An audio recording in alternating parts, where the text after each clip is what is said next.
What's up, YouTube?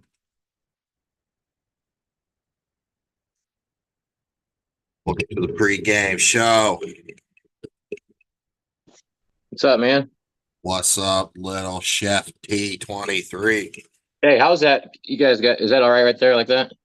It's beautiful. All right. I was trying to join on my laptop, but it wouldn't let me in. Oh, I threw out some devices behind me on the mirror. We'll see if anything goes off over chatting. I just thought maybe you were zooming in to check for boogers. Maybe here. Yeah, That yeah, it's yeah, clean. clean, brother, clean. Clean. Here, let me So we are already live on YouTube. We're on the pregame show here. awesome. Take your time. We got a few minutes before we actually hit record on the old Zoom. I am actually gonna go this way and use my tripod since I can do that. I'm gonna set you like this. Sorry. I was trying to get up here and get set up You're all good. You're all good. and then I gotta run down and grab a drink and then we got about 7 minutes. Yep. Cool, man. I'm excited. Thanks for having me, guys. Bree, what an adventure out there. Hey, right? That cat ball, holy crap. I've got Like one that. more. I've got more videos She to has, drop. yeah, she has more to drop. So I actually Well, have to go in for remotely paranormal because there's like a whole bunch of disembodied voices that were caught on during the live wow. No, I'm Wednesday. just saying, like, that cat ball was just moved with such force. Oh yeah, And then the blue light goes off behind it. I was like, holy crap. yeah. did you hear the audio clip she caught of the cat? No, oh yeah, yeah, the meow, kind of like when nothing was. Yeah, I did hear that. hmm I did All hear right, well, that. go get your All right. drink, take a piss, get ready to go. Yeah, man, we're good. You got it? Yep. I'll be right back. YouTube, what is up? Welcome to the Bree Game Show tonight. It's gonna be me and the lovely Bree. Sean is at his daughter's softball tournament. Yep. And then, of course, you're seeing Little Chef, aka Tony West, aka the Haunted Oyster Bar, in person tonight. We're going to talk all things spooky, all things food, and who else? Who knows what else we're going to talk about? Um, going to drop a couple cool things I want to talk about. So I'm excited for this episode. Excited for the summer. Got a lot of things cooking. Oh my gosh, yeah. So many. So shout out to Carboni Flooring, guys. Give me a follow. Facebook, Carboni Flooring LLC. Shout out. I'm just getting everything shared out and getting YouTube ready for me to mod. So, guys, if you're popping on YouTube, make sure you share this out. If you're new, make sure you hit the subscribe button. We do this every week. If you don't like the video part, you can listen to this on Spotify, Apple, Amazon, SoundCloud, Audible, a lot of different podcast platforms. I can't talk. Holy crap! What just happened to me? Yeah, I'm gonna go grab something real quick. You can stare at Bree for a little bit, like I normally do, and I'll be right back. Oh, so it's up to me to entertain everybody while I do all the posts. Yep. Okay. How is everyone? I'm actually getting ready to say something in the chat right now. So if you're watching, please make sure that you hit the like button, exit out of the chat, go in, give it the thumbs up, go back into the chat. And if you're not subscribed, make sure you hit that subscribe button because there's all kinds of really interesting and fun things that are going to be dropping this summer on this platform with Old World Paranormal Society, Old World Paranormal Podcast, the stuff that Nick and I do together with Team Brick. Remotely Paranormal is going to have a new episode drop in August, September, where we'll be at Ashmore Estates. You saw the owner, Robin Terry, on here just a few weeks ago, too. Oh, shit. Did you pronounce this Jimvius? Jimvius? Jimvius. Jimvius. Jimvius. Oh man. I'm excited for this, guys. Oyster Bar, Fort Wayne, Indiana. Built in the 1880s. between the history. Oh my God, the food. Oh yeah, Food. the It's food. phenomenal. The food's amazing. Worth. It's all worth it. Oh, It's yeah, so worth it. It's whatever. So worth it. That was the first fancy dinner I've ever gone to when you took me. Took her to a fancy dinner. I'm actually doing clips from when we were there that I'll be dropping. Yeah, I From need to our start saving investigation. those. I need to start saving those YouTube videos. Don't worry, I always send them your way. We do need to start posting more of those though. Yeah, because TikTok needs. I need to upload some shorts to YouTube, especially the ones that. So, Wildwood.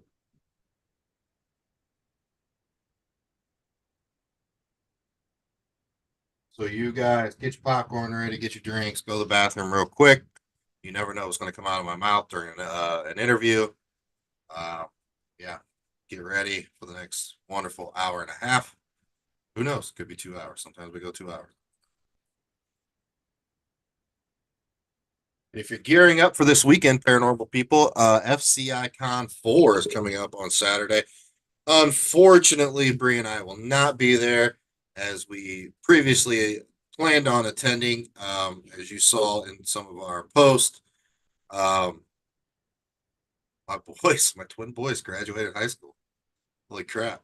So, Kids first. yeah, kids first. Family Graduation always gotta be party. first. Graduation party this Saturday. So, like, Tony, man, bring out some food, man. Come on, bro. They got some killer drinks there too. So I am hooked on this, guys. Ghost, the pink, sour pink lemonade. It's my new crack. Me too. 'Cause we do crack here. Ghost. We've been told yeah, meth, crack. crack. Well, evidently you can't make a joke anymore You know, without if- people taking it literally. If somebody said cocaine and Quaaludes, I'd be like, hell yeah, 80s, let's go. But I think Tony had to take a number 2. It's taken an awful long time. Well, he did say he had to go downstairs to get a drink. So hopefully he didn't get snagged by by staff needing help. Probably did. I'm just setting my drink down. I'll be ready to. See, Hang I out. told you. Do you hear me coming, or do you feel me coming? My energy's welcome upstairs. Yeah, I felt your vibrations. Was it a good vibration? Gave me shivers, baby. What was that? What is it? Get it, girl? Get it, girl. Don't you be stealing my saying now. Well, I learned from the best. I'm gonna watch you, Tony.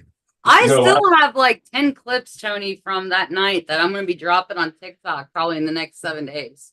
Oh, awesome. Thank you. Mm-hmm. All right. Well, I'll sit down and we'll roll. Sorry, I got a new guy. Just we're still open. I had a call up, so I actually had to work the line tonight. Oh, jeez. But we're all good now. All right, so I'm going to hit record. I'm gonna do a Okay. little intro. I'm gonna plug a couple things, and then I will introduce you, and then we'll wreak havoc for the next hour and a half. Ooh, sounds like fun. All right, you ready to go, Bree? I'm Hey, ready. real do quick, this. Nick. Before is this allowed as long if I'd be off screen if I'm doing that? You can smoke. We're just on Okay. YouTube. I didn't know if you were on I'll be TikTok. using my vape. We got our vapes, so you're fine. All right, cool. All right, hit and record.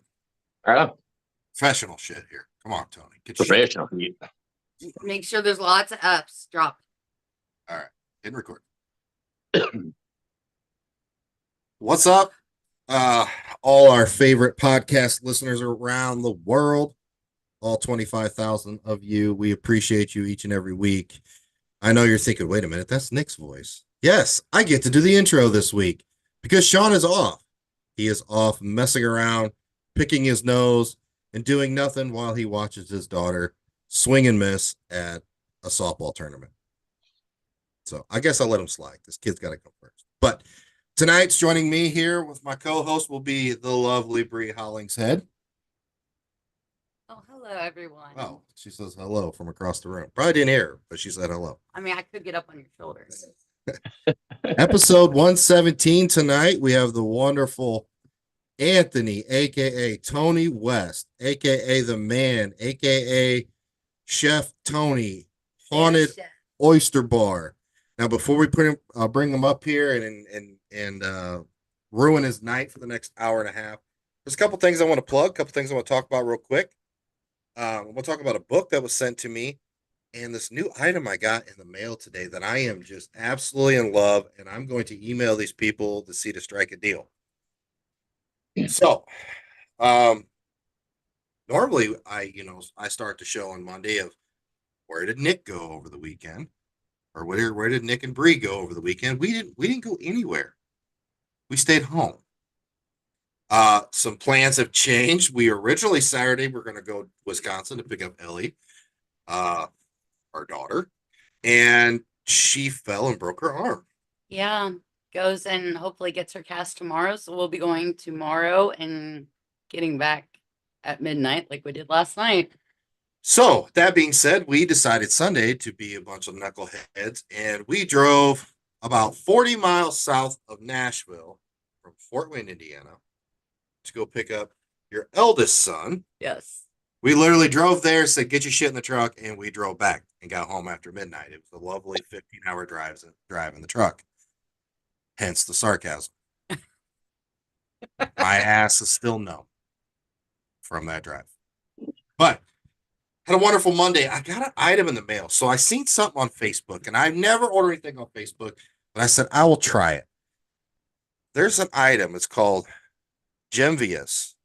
Okay. And it's a little bracelet.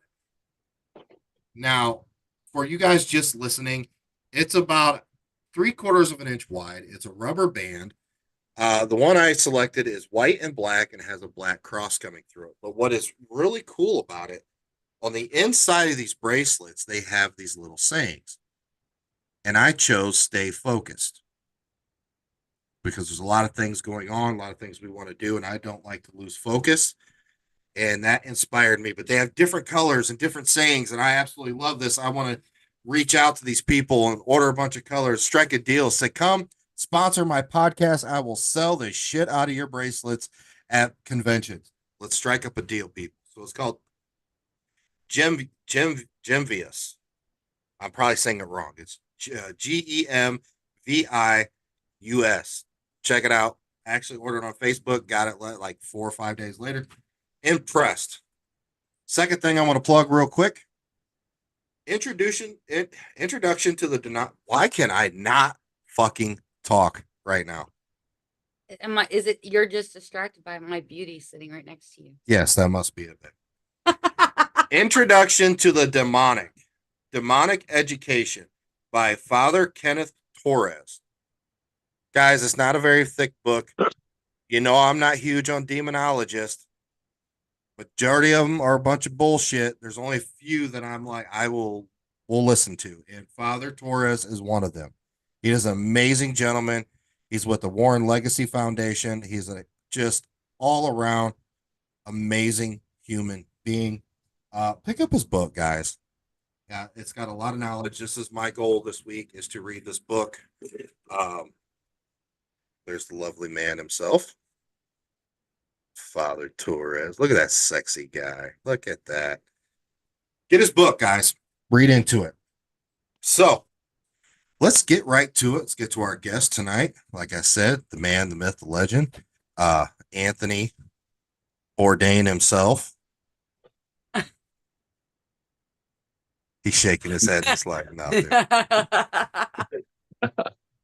Before we get into all spooky things and food and this or that, I'm going to tell you that Anthony Bourdain is one of my heroes. I love studying this guy. I've read 2 of his books, Kitchen Confidential, Yeah, Confidential. Amazing book. He's got some other books. Unfortunately, we're coming up on his anniversary of his death, 2018. And you're like, why the hell are you talking about food? Why are you talking about chefs? I'm talking about it because I don't get to talk about Anthony Bourdain that much. And hello, like reincarnated version of this dude right here in front of us, you know. What do you think? Did you ever watch any of his shows? I watched all his shows, and I will tell you this: for those that haven't worked the hospitality industry, some of the stories on Kitchen Confidential, that's real life stuff. Especially the one at the wedding reception when his executive chef was with the bride, Yeah. at her reception, and they were doing, the executive chef was scoring a touchdown while the groom was getting drunk. And yeah, all that stuff happens in this industry. Yeah, it's a crazy world. But yeah, you're right. Anthony Bourdain, man, just a spectacular human. He gave so much opportunity to the chefs that learned under him. His food was amazing, but he would be the first to tell you if he was still here today that, the last 6 or 7 years at his restaurant, he had nothing to do with the food. He entrusted his staff and the people there to create and do everything for him. Why he could go out and travel the world. And the one thing that I really like about Bourdain was he was so humble. When he would do his shows, he would go and sit in these villages at a table and enjoy their culture. Not only the food, but the culture of meeting people, being around people, hosting people, hospitality, and just a great sign of what you should do in life, right? Like, Nick, you and I've talked, like, Anthony Bourdain is definitely the guy that's coming to my house for burgers and beer. Like, if he was around and he's coming to my house for burgers and beer. That's the type of guy I want to be around. So yeah, I love him, man. Great dude. If you was to watch two of the main shows was Parts Unknown and No Reservations. Both were phenomenal shows. Now, the first one you can tell it was a little bit more. He was, persuaded by production and this or that. The second show, when he got on a different network, you saw the true passion. The love of different cultures to try different foods. You're right. Watch the show. He literally now. This is. I mean, they schedule it. They find a family. Blah blah blah. This or that. I understand that, but it is genuine. It could be in the middle of the jungle where somebody lives in a hut. He would go there, sit down. They would cook him a meal. They would drink whatever kind of alcohol that they would do. He would do the same. He would embrace their culture. And Yeah, the way he did that and the passion that came through the screen, it was just unmatched. I think it's it still was. unmatched. It absolutely is. And like, another thing too, about Bourdain, he had a lot of struggles with mental health, right? And I'm going to plug something here because it's something I really believe in. I hope you don't mind. Plug it But away. men's mental health is real. Mental health is real in general, but for men especially. Society has taught us to shove everything down and in. We have to be the backbone of the family. We can't have a bad day. We have to be the provider, the supporter. We have to be the one that makes everything run. But I'm here to tell you, it's okay to not be okay. It's okay to find a group of guys, and I have a group that you can vent to. It's okay to find a therapist and go talk about things, because you'll be no good for your family, your loved ones, your friends if you don't get it right with yourself. In this industry of the restaurant world, hospitality world, the back of the house is actually, the whole industry is really full of broken people, right? Broken people, broken homes, and we find family within each other. And to tell you the truth, I think that's another piece why I got pulled towards the paranormal, because I feel like it's the same kind of band of misfits. There's a lot of people who don't have family, but they have their chosen families, right? It's like my chosen family here at the restaurant. I have my chosen family within the paranormal community. Like, it's just a bunch of love. But anyways, if you are struggling with men's mental health, Little Chef T23 on TikTok, DM me. It's always open. I'm here to chat. If you just need a chat, or if you need help, I will get you in direction with people. But just remember, it's okay to not be okay. Talk about it. Don't shove it down, because the world's a much better place with you in it, and it would hurt without you here. So I guess that's all I have to say about that piece. Sorry. I seen a TikTok video today of a guy. He said, I would rather carry the weight of your tears than the weight of your coffin. You know, 1000%. That hits home.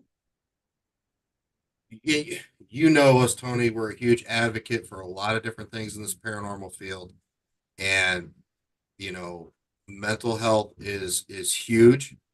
And it's especially important for men because Tony's right. We are pretty much bred or taught to suppress everything. You know, hashtag be a man, just deal with it, you know, and stuff like that. And I talk a lot about, you know, people need to have the hard conversations. You know, instead of being keyboard warriors or running your mouth and getting people to gang on certain people, just have that one-on-one hard conversation. And, you know, I challenged people in the paranormal field, and this, I'm glad you brought this up. I did not see the mental health aspect coming up. I was just excited to talk about Anthony Bourdain, you know, because I got my Yeah, buddy but Anthony here.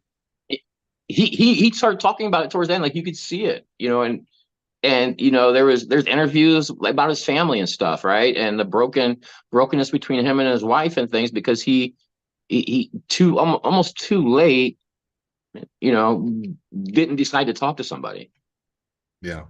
you know. And now you look at it, you have his kids out there who never got to know this great man he was, right? Or this person that was full of so much knowledge. It's heartbreaking.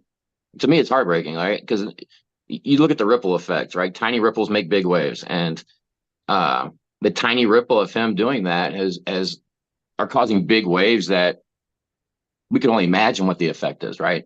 You know, I've lost 3 really good friends over the last 16 months to it, and the last one I talked to him a week before. Hey man, how's everything going? I'm great, everything's okay. He wasn't.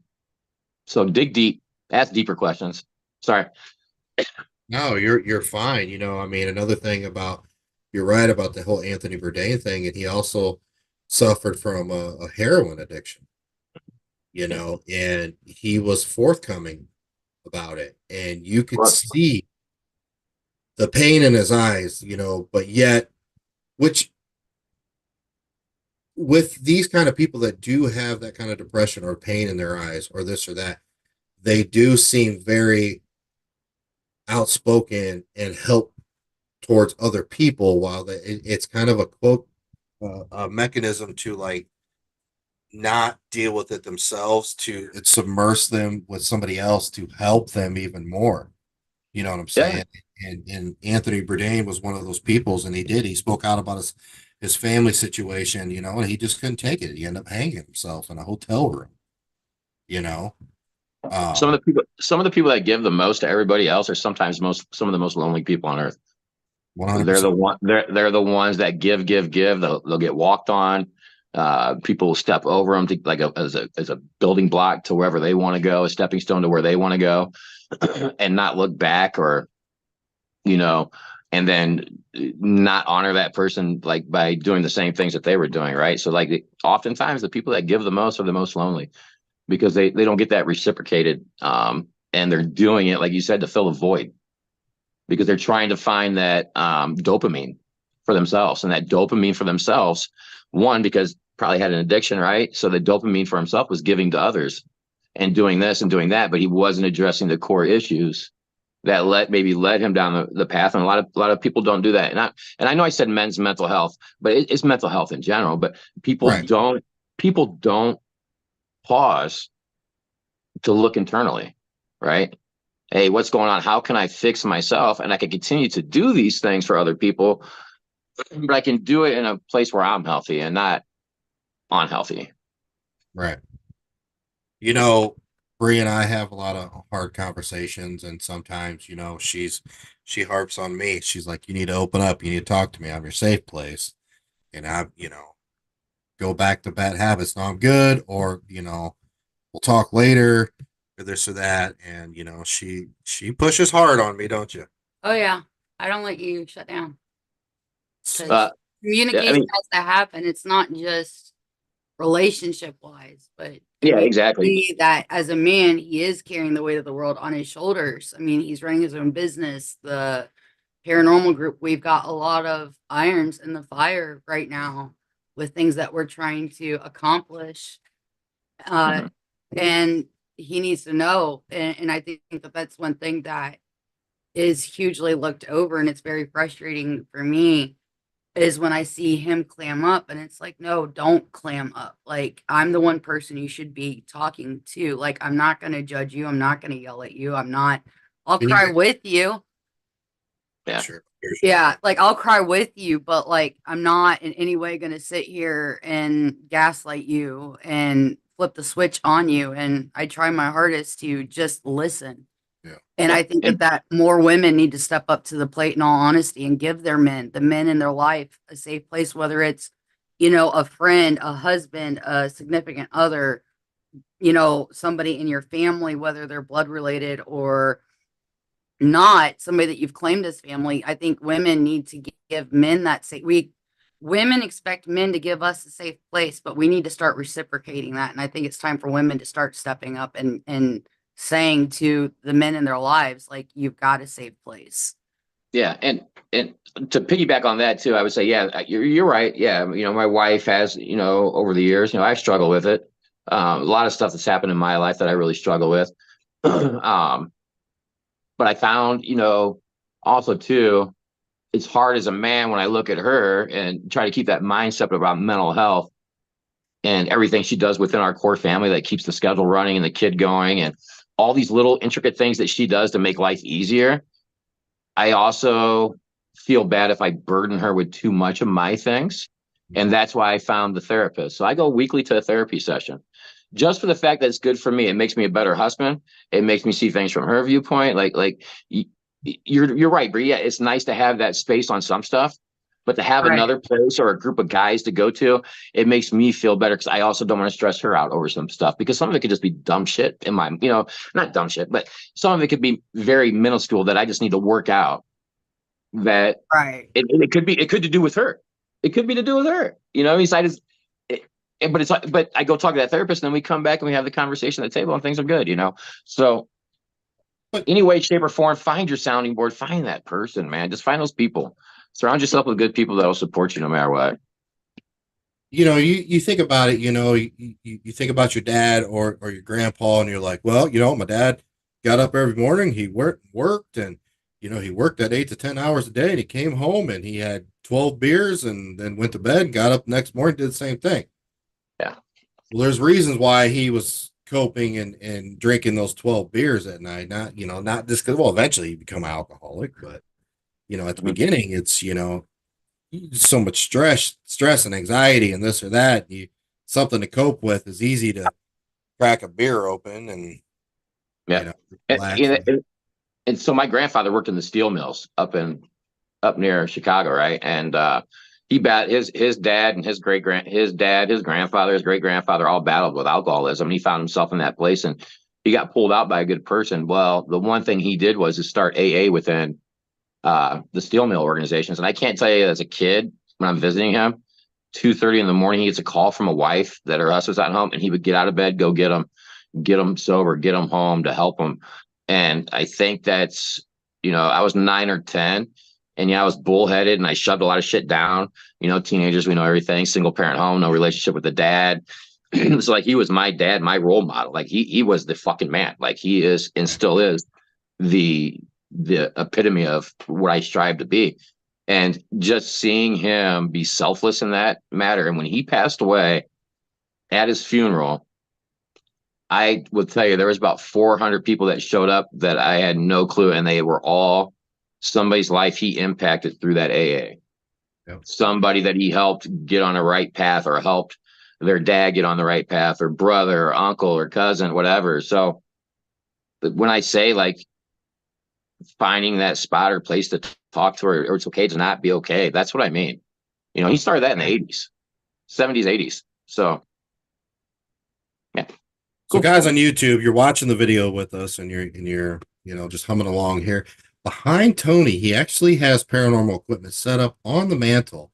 And as we're talking, the K2 meter is flickering a little bit. Was it really? Yep. Yeah. Huh. Oh, there it goes. Yeah. I just saw a little flick. Can you take that to yellow? If somebody's back here with me, there you go. Look at that. You see it? So a Yeah. little extra something for you, YouTube. Yeah, guys, Oh. we're just who knows? As soon as we start talking about the spooky stuff in here, we might get more. No. Oh, we're gonna get to the spooky stuff. Well, I promise you. But first, we're gonna talk about the bread and butter. This gem of a place that you now own and run here in Fort Wayne, Indiana. It's called the Oyster Bar. It is, I don't know, is it the oldest bar left? Is Henry's older? Oh, so we are the oldest bar and restaurant in Fort Wayne. Okay. The Slippery Noodle is the oldest bar next to us. But as far as restaurants go, I think we're like in the top 5. Yeah. So 1888, we're on our 126th year anniversary. Yeah. So we are the oldest bar. We own the oldest liquor license in the state of Indiana. It's actually a 4-way liquor license. So I can sell carry out. Wow. Yeah. So like to think about that when I leave my next paranormal investigation. Yeah. And I know some of those laws changed with COVID and things like that here in Allen County, but I could do wholesale carry out. Gotcha. Package like liquor store. Yeah. That espresso martini, I could take some of that home with me. So guys, I have to get some new containers because the laws changed July 1st, actually. You have to buy a special container that when you tighten the lid, it prevents a seal. It makes a seal like on your pop bottles. Mm-hmm. So the only way to crack it open. And guess what else is coming after July? Happy hour is going to be legal in Indiana. Really? As of July 1st, happy hour is going to be illegal. So you can run happy hour specials between a certain time frame on alcohol. So we're kind of excited about that. So as a quote unquote entrepreneur myself, run a business. We run 2 different aspects of business, but being an entrepreneur, being a business owner, it is a 24/7 job. Absolutely. And on top of that, I would not step foot in the hospitality industry.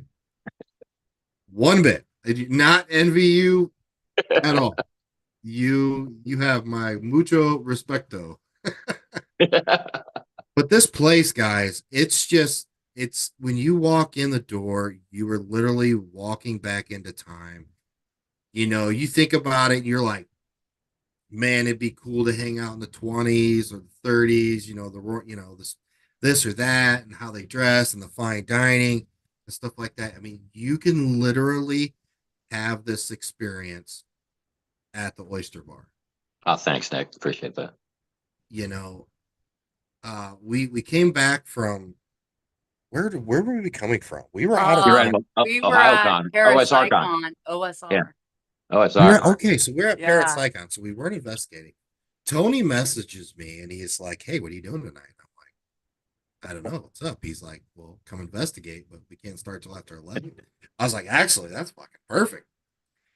So I'm like, we get back to Fort Wayne, and I'm like, "What do you want to do?" And, I said, "Babe, you need to go get some of them fancy clothes on. I'm gonna get some fancy clothes. We're gonna go down to the Oyster Bar and we're gonna have us some fine dining." And boy, oh boy, I did not expect. Now, look, I like to eat fish. I like crab. Other than that, like I'm not a huge, seafood person. You're not like me when it comes to seafood. Right. We're the complete opposite. Yeah. So I played it safe and I got this, was it raspberry chicken? Raspberry, was it pecan crusted or? No, it's panko crusted stuff with pecans and cream cheese and seasonings. Yeah, deep fried. Oh my God, people. That was amazing. I did take a bite of that. That was good. Yeah. It's one of my old time signatures. That's the reason I started my career here at 19. Didn't apply here, Nick. So this is the crazy story about this. And if you want to keep talking about this, your experience real quick, go ahead. No, go ahead. Go ahead. So I played minor league ball, got hurt, came back. And my old athletic director has always supported me, knew how much it meant to me when I got back, and knew I was a foodie. He got me a scholarship. So I was working at Halls, but I needed another job because I was a workaholic. The workaholic piece was my coping mechanism. I worked because I was staying busy not to think about other things. And so there was a thing called the IRA at the time, Independent Restaurant Association, which had all of the small independent restaurants, Oyster Bar being one. I don't know if you remember the Peppercorn, which is where Cocktails is out at by Big Lots off of Maple Crest and State, or Maple Crest and Stellar. Oh, yeah. Yeah, so I applied there. And the next day I get this phone call from Steve Gard, the former owner here, goes, "Hey, I got your application. Will you come in for an interview?" I'm like, are you sure you got the right guy? I didn't apply. He goes, and he told me where he got it from. She didn't need anybody, but knew he was. So she sent my application over here. Oh. So I came in, got interviewed. I'm like, soon to be 20. And I started the next day. Working lunches for him, dinners at Hall's factory. Because I had to work 40 hours a week for Halls, and they paid for my school. It was the Don Hall Memorial Scholarship. So it was really cool. Books and classes and stuff. So I told him after about 6 months here, I was like, "Hey, Steve, I'm going to buy this restaurant from you someday. Like, this is going to be my place. My goal is to own and operate a place, and I'm going to buy this place from you someday." He's like, "Okay." And just kind of smiled, right? Yeah, 20-year-old kid. Yeah, right. Give you the Whatever. little PC, like, Yeah. I hear this fucking shit all the time from you fucking egotistical chefs in the kitchen. I was like, so anyways, I worked here for a while. We opened the North store. I don't know if you remember the North Oyster Bar. It's where Black Canyon sits now. I do not. And then so I left there and followed a chef to Pine Valley Country Club, did a short stint there, and got married in 2005. And we moved. I applied for some jobs, and I got hired actually to a club called the Decatur Club in Decatur, Illinois. So you ever seen the movie The Informant with Matt Damon? Mm-hmm. Okay. That was filmed at the club I worked at because it was about one of our members No shit. that worked for ADM. That was one of the main catalysts behind the stock fixing that got in trouble with all the federal agents and stuff. No shit. Wow. 3 weeks into my contract there, we had a big party because he was getting out of prison for it. It was mind blowing to me. But so we were working there. You know, I had a 2-year contract. I was working, man, and 10/27/06, my life changed forever. I became a dad. You know, so 8 months into it, my wife's like, "Look, Tony, I'll support you no matter what." She goes, "But it's just you and me. You're working 90 hours a week." She goes, "I have a newborn, but no family support. I'm going out of my mind." I was like, "Absolutely. The contract's almost up. I'll make calls tomorrow." Nick, I went out that night with my sous chef and had a cocktail after work. We had a big banquet. And we're sitting in this bar, and I hear this laugh. And my brain goes, "You know that laugh. Tony, you know that fucking laugh." I turn around, I'm looking, I hear it again, and I start like a hound dog, start sniffing out the trail. And I find the booth, and I hear the laugh again. And it's Steve Gard, the owner of the Oyster Bar. He has a daughter who's about my age who had just moved there. Really? Wow. Because she was dating a fireman. And he looked at me, big hugs. He goes, and we started chatting. He goes, "Hey, by the way, I was going to call you tomorrow. Do you want to come back home and work for me?" And that was in 2007. Boom. I land back at the Oyster Bar. Everything happens for a Everything reason. happens. Never made a call, right? Like the universe is drawing. The universe is working. It's fucking whatever. So I come back. I work about 3 years for him. And I'm like, "Hey, I got this opportunity. Here's what I'm going to get paid." He's like, "Oh, I can't do that for you now." I was like, "Okay, well, thanks, but I'm going to go grow. I needed to grow." Like you never Right. become complacent in this industry. It's all knowledge and creativity. You never, that's why I got a empty fork. I don't know if I can, maybe that's why I got an empty fork tattooed on my arm. I like That means stay hungry. Never become complacent. Stay hungry. It says every second counts on it. And so I left, and I actually ran Rack and Helens for a couple of years. That's why the food's so good there. And so I did that for a while, and then my son was getting to the age, and I wanted to be a dad. And working in the hospitality industry, you can't be a dad. You're working all the time. So I landed with Parkview Health here in town as a sous chef. And the first week I worked, my schedule was like 7:30 to 4 p.m. That Friday night, my wife kicked me out of the house because about 7:15, I started pacing the house. Like I had all this energy. Like my biological internal clock was like, "It's time to go. It's time to go. It's time to go." Like rushing shit out. So you know what I did? I went to the Oyster Bar and I sat at the bar and watched the chefs work their asses off while I drank and had some food. Wow. So, I did that for a long time. And over the years, I'd come back and do wine dinners or beer dinners for Steve or help him with caterings. Or if he had an open shifts, he was down staff, I'd come cover for him, just to make a little moonlighting, making extra cash. And from 2012 to 2022, he probably offered the restaurant to me 6 times. And my wife's like, no, kid's too young yet. Kid's too young yet. And finally, in April of 2022, he asked me, and I looked at my wife, Karen, she's like, yeah, it's time. Another story. When the North Oyster Bar closed, right, Nick? Okay. There's this hand-drawn picture of the Oyster Bar. There's only 3 done by an artist named Neely. There was one at the North Store. The artist took one, and Steve had one up here in the office just that way. And when the North Store closed, he allowed me to take it home. It hung in my bathroom where I got ready for work every day from 2010 to 2022. And I looked at that thing every day. It's like someday, like manifest, right? The manifestation boards wholeheartedly. So we bought the restaurant and we came back. And I always felt like the universe wanted me to come here. Like this, I walk in and I feel home. And I'm getting chills right now. I feel like there's Bree probably can see them, but my lap is cold. Both of my legs are cold. My ankles, like I'm feeling energies all around me right now. Notice his lighting actually dimmed. Yeah, your lighting dimmed when you started talking about the painting in the picture, the Yeah, and like picture.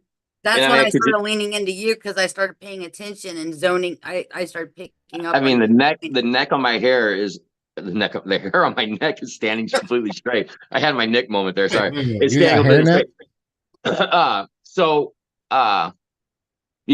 We did that, and then I'm gonna turn a little bit. I don't know. So that picture right there behind me Mhm. is the Zollner Pistons, and that's from the 1945 when they were world champions. There's a guy. I think I shared this with you, right? Yep. There's a guy back here that played with the Zollner Pistons, and there's 2 former owners here, Huey Johnston, Neil Borelli. And the tall guy actually played with them, and he's a relative. And he worked here for 6 months before he went back to Detroit when he was done. So, like, I feel like the universe has always brought me back here. It just keeps dragging me back here, and this is home. Like, it was meant to be. So, yeah. Seeing you there, having dinner there, investigating twice there. You belong there. Like that is your place. Like that restaurant, that building, that business just embraced you, and it's just the cohesiveness is Yeah. like no other. Oh yeah. You can see the little twinkle in your eyes. You're walking around. Oh, he muted himself. Nick. Yeah. Hold on. I got one of my chefs downstairs calling. I need to go check on him real quick. Yeah, absolutely. We'll walk him through a dish, but you guys talk about the energy. Just give me like 2 minutes, okay? Sorry. No, that's fine. You're fine. See, guys, this is a proven fact, even during a podcast. Man's got to run a business. Yep. So that comes first, So, but guys, I mean, let's just talk about that a little bit, and then I finally had the opportunity. So, Old World Paranormal Society was the very first team to ever go to the Oyster Bar and investigate it. And that is because, well, I'll get that in a minute, but I don't know. You describe your feeling when you walked into, because you had no idea what you were walking into. I'd only heard a little bit, like bits and pieces of, and it was just like I was there for a couple minutes. Gabby was there all night, like didn't know much about it. And it was way different than what I was expecting. It is a small space, but when you walk in, like the whole ambiance of the location, it's like you are going back. You just get enveloped into it, and even though it's small, we sat at a little small round, 2-top by the bar, but it was like you're still in your own little space. It's like weird, like there's like sound bubbles, like Right. there are people in there at other tables, but it's like the way that it feels. And like when you see Tony running around in there, it's like he is a part of it. Oh, exactly. It's like he has just totally melted into it and they've melted into him. And seeing the cohesiveness it was really exciting for me to watch. So as you walk in the front door, and it's really old school building. So you walk in the front door, you have to open another door to your left, and then you walk into the dining room area. But as you walk down the dining room, which is just two small tables on both sides, there's a couple bigger tables. Yeah. Then you get to the bar, and it is a very old school looking bar. You know, it's got Yeah. the U shape, it's built different. It's like watching the show Cheers back in the day, you know. Yeah. Watching Norm and them drink a beer, and it's kind of the same thing, but it's not only beer, but their spirits there. I mean, you fell in love with a espresso martini.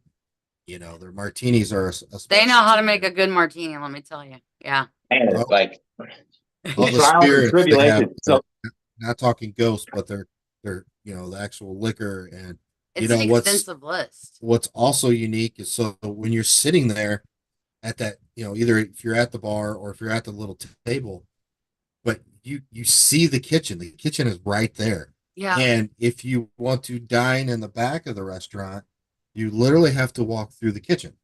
Which blew my mind because I've worked hospitality. I've been a manager in a restaurant before, but in a different state. And I know that in that state, that's a huge, like, you can't do that. So when they're taking me through the kitchen to get to the back room, I'm like, is this not like a health issue? Is this like everything that I've learned from the past when I worked in hospitality is like running through my head. And I'm like, there are so many legal issues with this. This isn't an issue in Indiana. And it's like, no, it's been grandfathered in and this is how it's done. It's not the only location here. But it's amazing because you get brought into it. Like I love how it's set up because you just get sucked right. It brings you even more into the location, and the experience of, the age of the location. I mean, going to the floorboards are the, original 1800s. And it's just like, you don't see that, everything's got to be a certain way with these new places that are the cookie court, they're the cookie cutter, for like Right. certain places got to look a certain way and they're the same thing. But it's like you go into a location like this and to be literally swept back in time. You're looking at that old bar, you're looking straight through the kitchen and you can see the big back room and you're like, what's the history? Like you want to know more. You want to be a part of it. You can see if Tony is fucking up your chicken breast because you're watching it. I mean, if he's making a dance across the kitchen, I mean, he totally can, It's cool. There's another staple in Fort Wayne, Indiana, not too far away from the Oyster Bar. Not as old, but it's well over 100 years old, which is being the Coney Island restaurant, which Coney dogs are huge here in Fort Wayne. But that's the same thing. Like you can either enter the front of the store or you can park in the rear of the store, and actually you have to walk through the kitchen to get to the dining room. So it's very unique. It's something you don't see a lot, maybe in Chicago or the bigger cities, stuff like that. But guys, this is fine dining at its best. You can make it what you want. You want that 2024 unique experience, you can have it here. You want that 1924 experience, you can have it there. That's what's so unique, and this place is timeless. This place will be standing long past all of us being here. So hats off to you, Tony, for finally getting that dream fulfilled in this restaurant. No, thank you. Yeah, that's the life of a business owner for anybody in the chat. Right? And Nick knows this too. You could be in the middle of somewhere, but when you're the owner and the chef owner and your staff needs you, everybody's like, oh, you're the owner, you shouldn't have to do that. No, when you're the owner, you work for your staff. They don't work for you. Yeah. Like and then they're loyal to you, and then they'll do whatever you need them to do as long as they know you work with them and side by side with them. And I do that all the time. I love it, man. No, I'm pretty lucky. And Coney Island, yes, Coney Island's really good. Actually, once a month. So every Saturday, I do a big family meal where I go out and get it from somewhere. And Coney Island is a once a month rotation. I'll go down there and I'll get like 36 Conies, and I'll bring them in around 2:30. And so the front of the house and between my staff, by 4:30, all 36 dogs are gone. It's like wolves around here, man. We just, You know, that's what we eat though. Like you think we cook ourselves fancy meals? We don't, man. Fuck. I probably lived off when I was younger. I lived off ramen, Chef Boyardee, frozen Jacks and Tombstone pizzas, fucking fast food, Taco Bell late night. Fuck, we put ourselves through hell. We don't get to eat the shit. It just doesn't happen, man. Tony gets to throw out that $100 entree, but yeah, he's eating that ramen in the back. Exactly. And that's like the other night, so I feed my kitchen staff too, because I wanted them to try and learn and stuff. And I was doing something, and I was doing an order, and I came in, and my new salad girl was eating scallops. And I go, gosh, damn, you just fucking dug in deep, didn't you? And her eyes got like this big around. She goes, what do you? I was like, I'm the owner, and I don't even eat this fucking scallops. And she's like, I'm so sorry, I'm so sorry. I was like, no, it's fine. It's fine. Like, I don't care. But yeah, no, we you know, I am blessed, but the fact that I'm able to keep running this place is the legacy that the former owners built of the Oyster Bar from the start, right? So from Ferdinand Oetting to W.T. Harvey to Joseph Schnee to Neil Borelli, Huey Johnston, then Neil Borelli, to Alex Laguna and Alan Huffman, to Steve Gard, right? So like Alex and Alan own it together, but I'm technically only the sixth owner of this place, Nick. The sixth owner in 126 years. So you know the average, you know, the sixth owner, the average is 21 years ownership. Insane, right? That's the longest owner was the Schnees. They owned it 38. Steve owned it 1987 until 2022.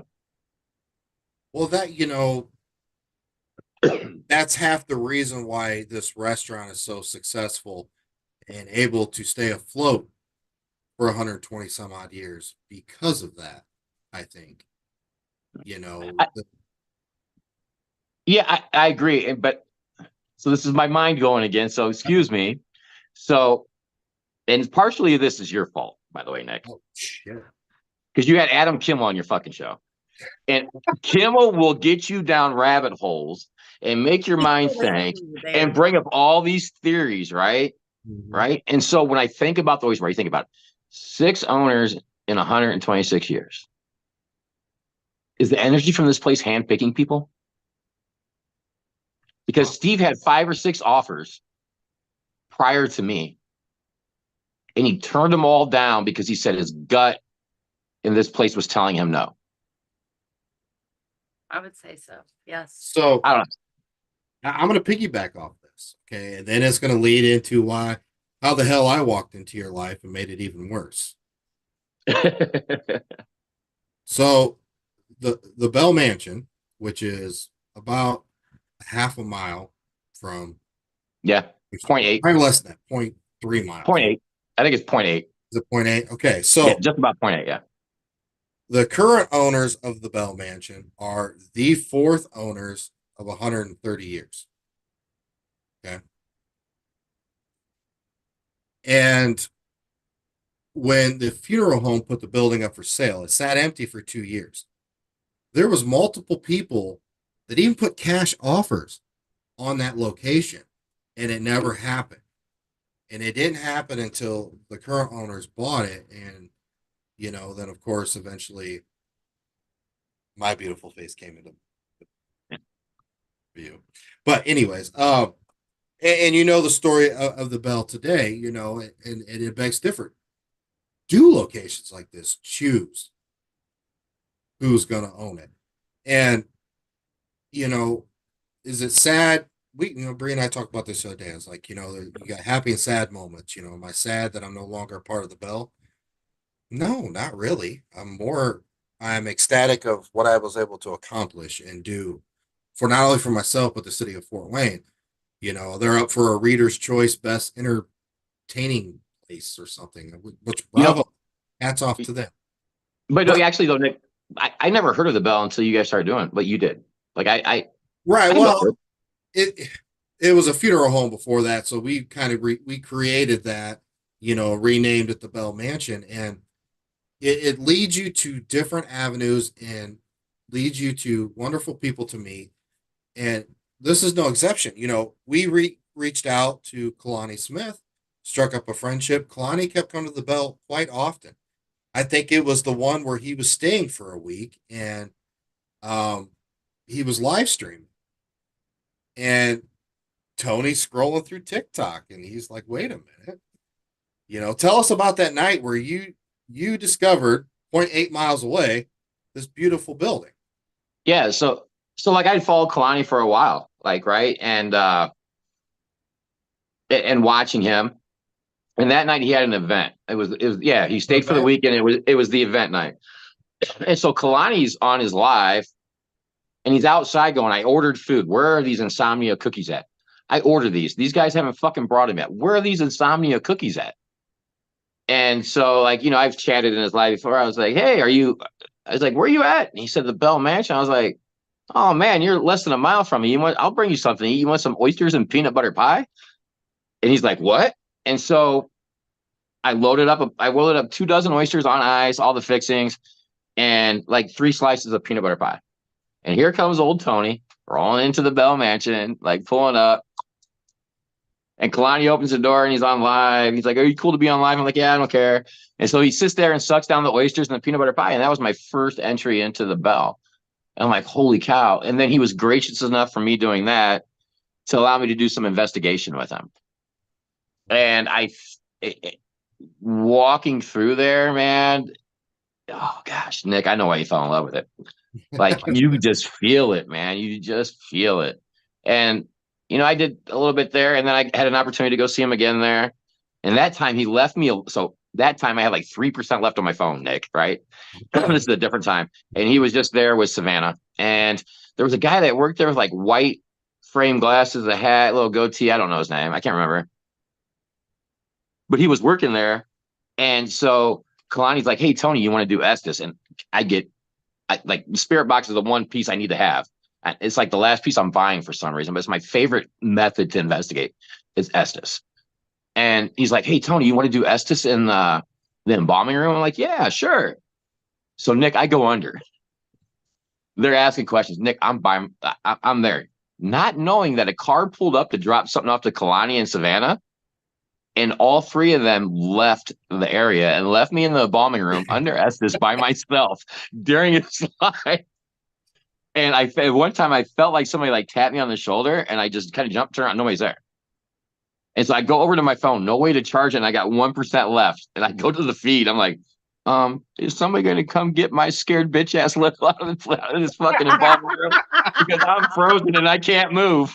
And you had to hear laughter. My phone cuts out. And then it's just all the equipment he had set up starts going off. REM pods. I swear I saw a girl in jeans with like big feathered hair and like a white t-shirt. I think maybe Kelly. Is that her name? You saw Isabella. I saw Isabella. Yeah. Like jeans, like feathered 80s hair. I did not know that. I actually witnessed her myself. So like, exactly what she was wearing.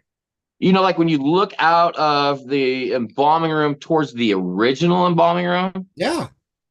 Yes. She came from that area, kind of stopped, looked at me, and then continued to go down the hallway. Yes. Holy shit. Wow. I did not know you saw her. I did see her. Yes. Yeah. And then I've had interactions with a William there. He's like 13 or 14 years old. That's crazy. That is crazy. Oh my God. Are you serious? Her name's Isabella. Somebody told me her name was Kelly. No, her name is Isabella. It's Isabella. So like she hangs out from the old embalming room into the room adjacent to the embalming room where you have to walk through the door. Oh yeah. That's her area. Yeah, dude. She's a younger girl. She's not very tall. When she appears, she's in blue jeans, a white shirt, and her hair is. Yeah. It's like 1980s. Yeah.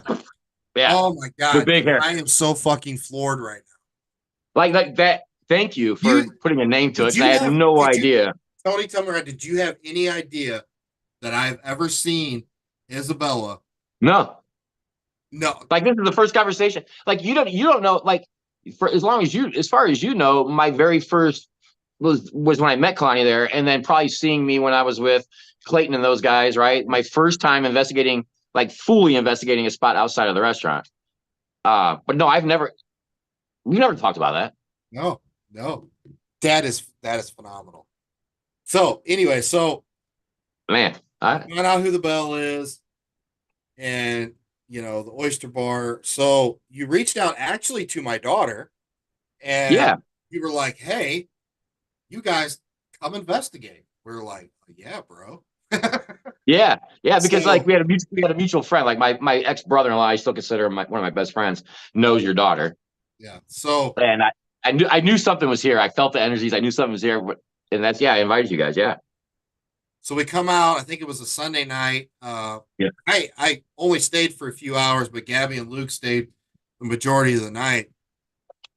What was interesting is Robert and Clara Bell built the Bell in 1893. It took about 2 years of construction.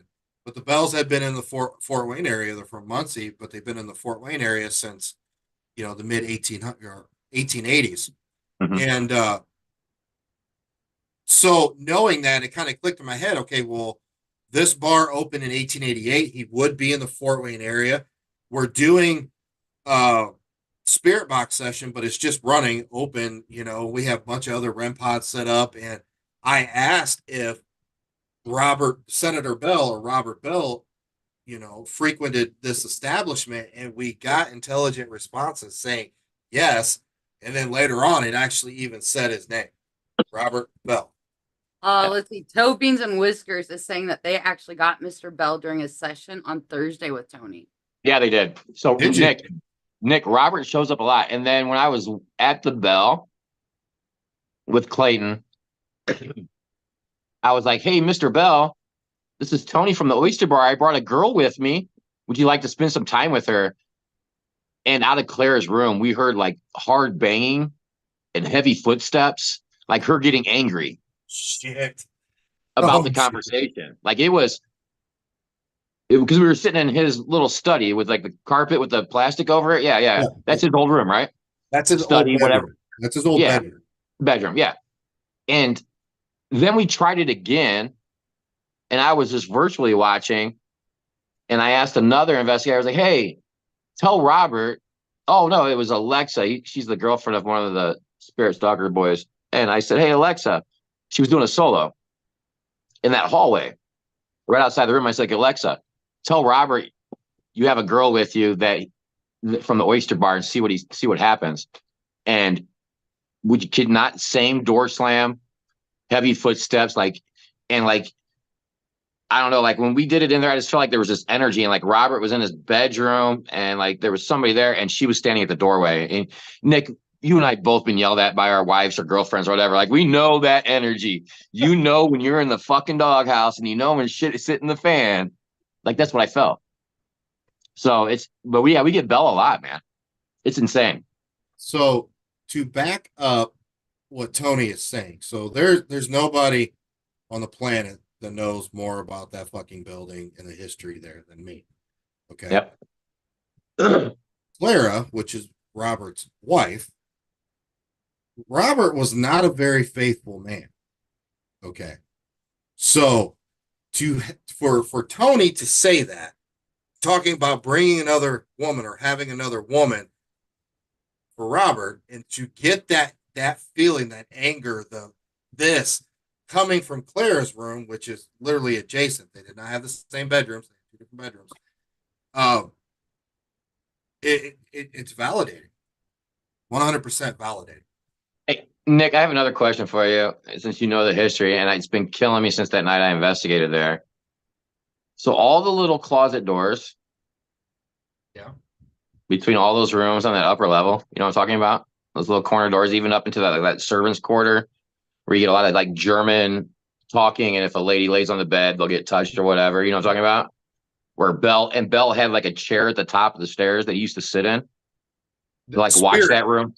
Well, so he spirit wise sits in that chair because he likes to listen and he can hear all the way down from sitting. Oh, okay, cool. Okay. But those little in the history of the Bell or anything you ever gotten there, I gotta know, it's killing me. And I know we're on a different topic, but was that ever used to move the servant women from bedroom to bedroom to where Robert was? Or like a couple of the kids? Because I feel like there was like a couple of illegitimate kids that were his there from a servant or servants. Funny you brought that up. So the third floor during the Bell's time and maybe a little bit of the Nobles' time, the third floor was all for entertaining, except for that back bedroom, was for the servants. Those little doors that are the attic accesses don't go all the way down and back. They don't. They do not. They never have. We do believe that there is a little boy there named David that is still there because he's tied to Clara, because I never was able to figure it out fully, but we believe he is an illegitimate child of Robert's. Okay. So, but yeah, that servant's room is crazy. But isn't it crazy when we like start talking about history of this place and that place, like how like, and it all started from you guys. Like and if people know, like like I feel like energies travel too. Anyways, go ahead. Sorry, my brain's like in 1,000 places right now.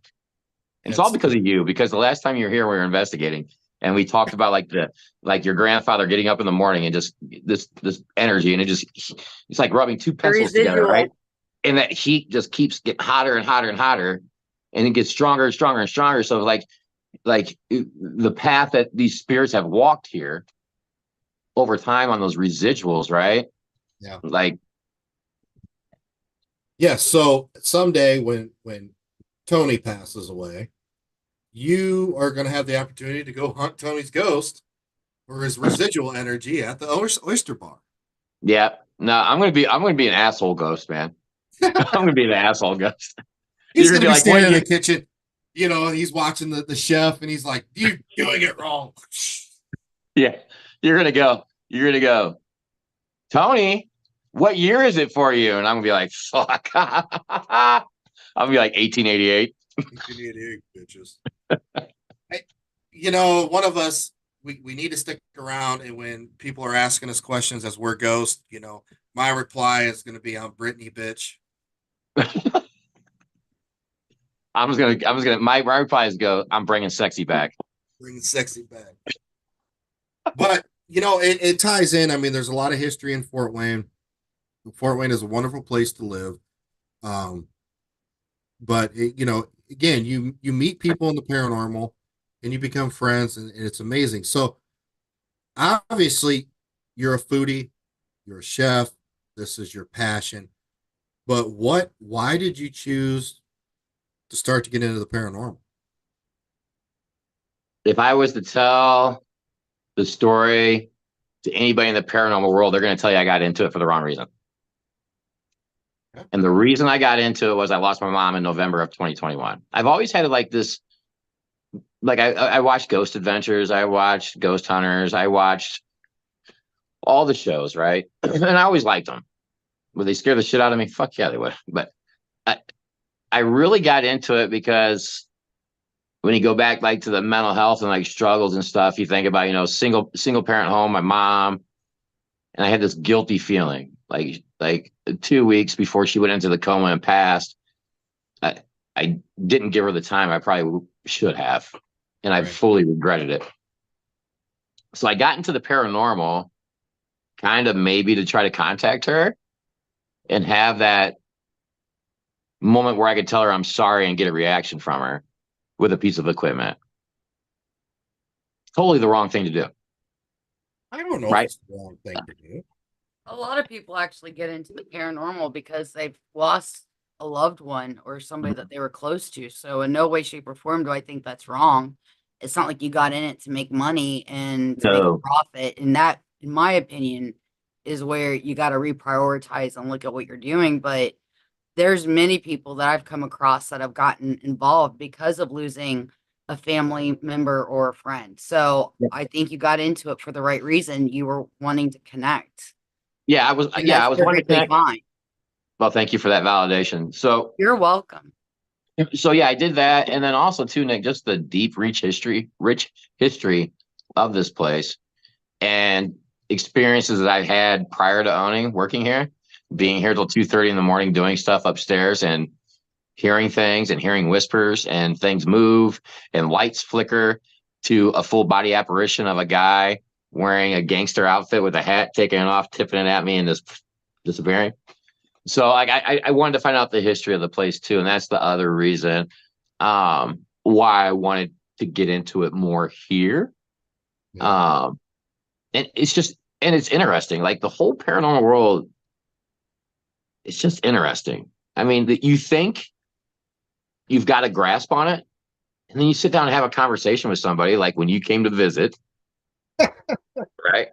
Then And like some. you have this grasp on it, and then you and I start having a conversation right where you're sitting right where I was, or next to where I'm sitting right now in the conference room area, and we start talking about Jack, right, and all his energies because he lived up here. Like this area up here was an apartment. Like former owners lived up here until 1987 when Steve bought the place and he turned it into office space. So like this was a full functioning apartment. And like you and I have a conversation, I'm like, oh shit, I never thought about that. And then you're like, it's just like this ever evolving unknown world that we have gotten ourselves into, right? Like it's constantly evolving. Like I could think that I'm talking to somebody from the history, but maybe it's just one of the chefs that used to work here that passed away, Marlon. He might be here. I don't know. Marlon could be here. I was seeing if the K2 responded. But maybe he's just messing with me, right? Like we just never know. But to get a feeling and to get in here and do it and just the growth. And I think that's why I love it so much because it's ever evolving. It's like the restaurant industry. It's just ever evolving. You collaborate, you just meet good people, you push the negative people away, and you accept like, hey, like so far we've agreed on pretty much everything, but I can look at Nick and go, hey man, I don't know if I agree with that. And we'll just agree to disagree, but we'll still be cool because we're both open-minded enough. We're both open-minded enough to know we don't know everything. We know a lot, but we don't know everything. Having that conversation that night, I'm one of those deep thinking, out of the box people that you evolve. Like you would ask me 3 years ago my opinions on stuff, and I would say, no, I think it's this. And then today I have a totally different thinking. You're constantly evolving, and us having that conversation, even at first you're like, no, I can't wrap my head around that. I don't know, Nick, and I was perfectly okay with it.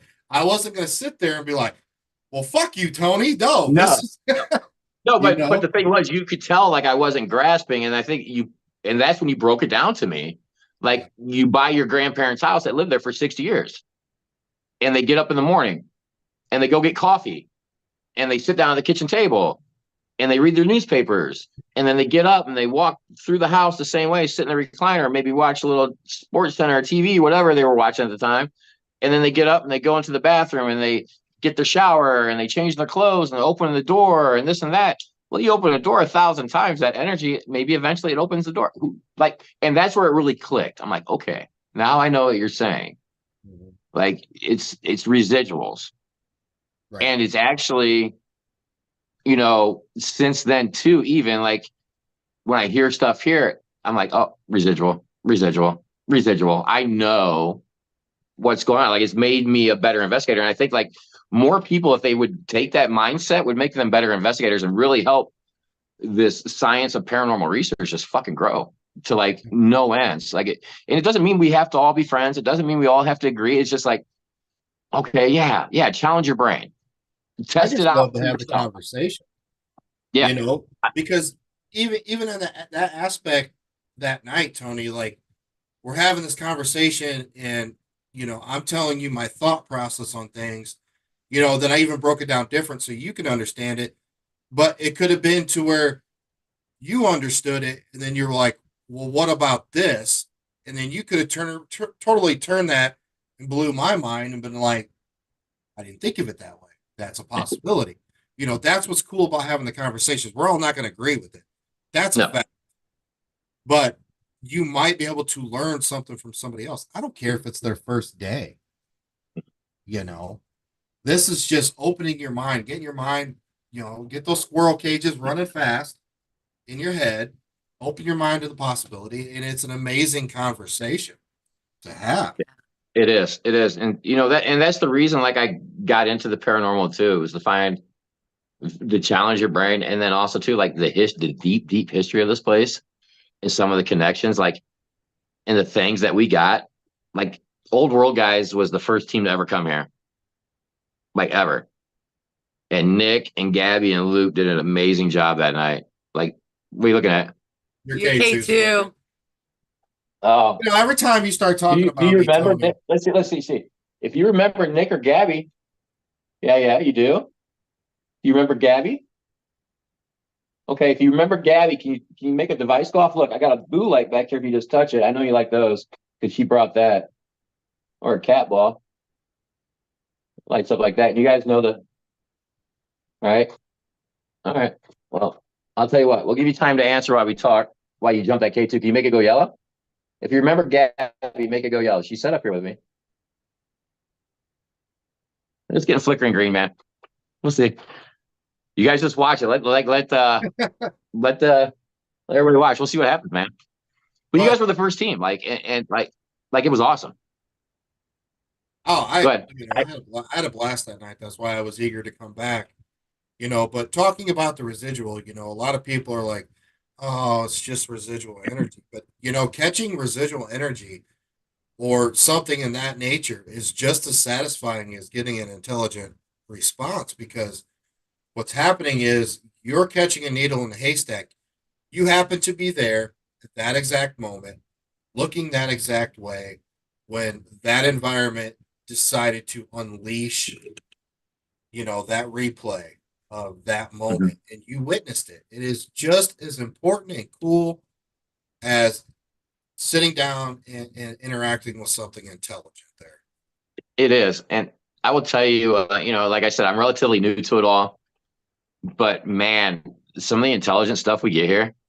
I mean, you guys got to experience some crazy intelligent stuff when you were here the last time. Oh yeah. So we're gonna break into that. So before we go further, you know, we plugged a lot while you were gone doing your job. Mhm. Uh, we plugged away and talked about how when you walked into the restaurant, what you're gonna see, the atmosphere, the old bar, the kitchen, this or that. You know, and obviously since 1888, this has been a bar, but you got to remember that time in history where you know the U.S. government decided to ban all alcohol, Yeah. Mhm. and what were the American people going to do? You see the K2? Look at the K2. It's Oh going yeah. nuts. As soon as we start talking about prohibition, like it's starting to go nuts now. Like So yeah. Leo, I feel like it might be Leo or Joseph's like, oh yeah, I remember those times. Fuck you, assholes. We're not shutting it down again. so It's strong. It's you, strong. you talk about something that was already a great establishment in the Fort Wayne area, you know, in the 1920s. So let's talk about this because there were some things that, you know, in this last trip where me and Bree came, where we had a little bit more time and it was just us. You know, we talked a little bit more about the history. We went in the basement, but there's a lot of ties to the Oyster Bar in that time period. So talk about that, Tony. Yeah. So like during Prohibition, so like you guys were talking about walking through the kitchen. Well, that last archway of the kitchen wasn't there. And then where the pot and pan closet is, right there to your right, before you're in the back room, was a stairwell. And you can see the remnants of the stairwell. But if you go in the basement, you can see the stairwell going up. Yep. The men's bathroom was the secret hallway. And it was a mop closet back then.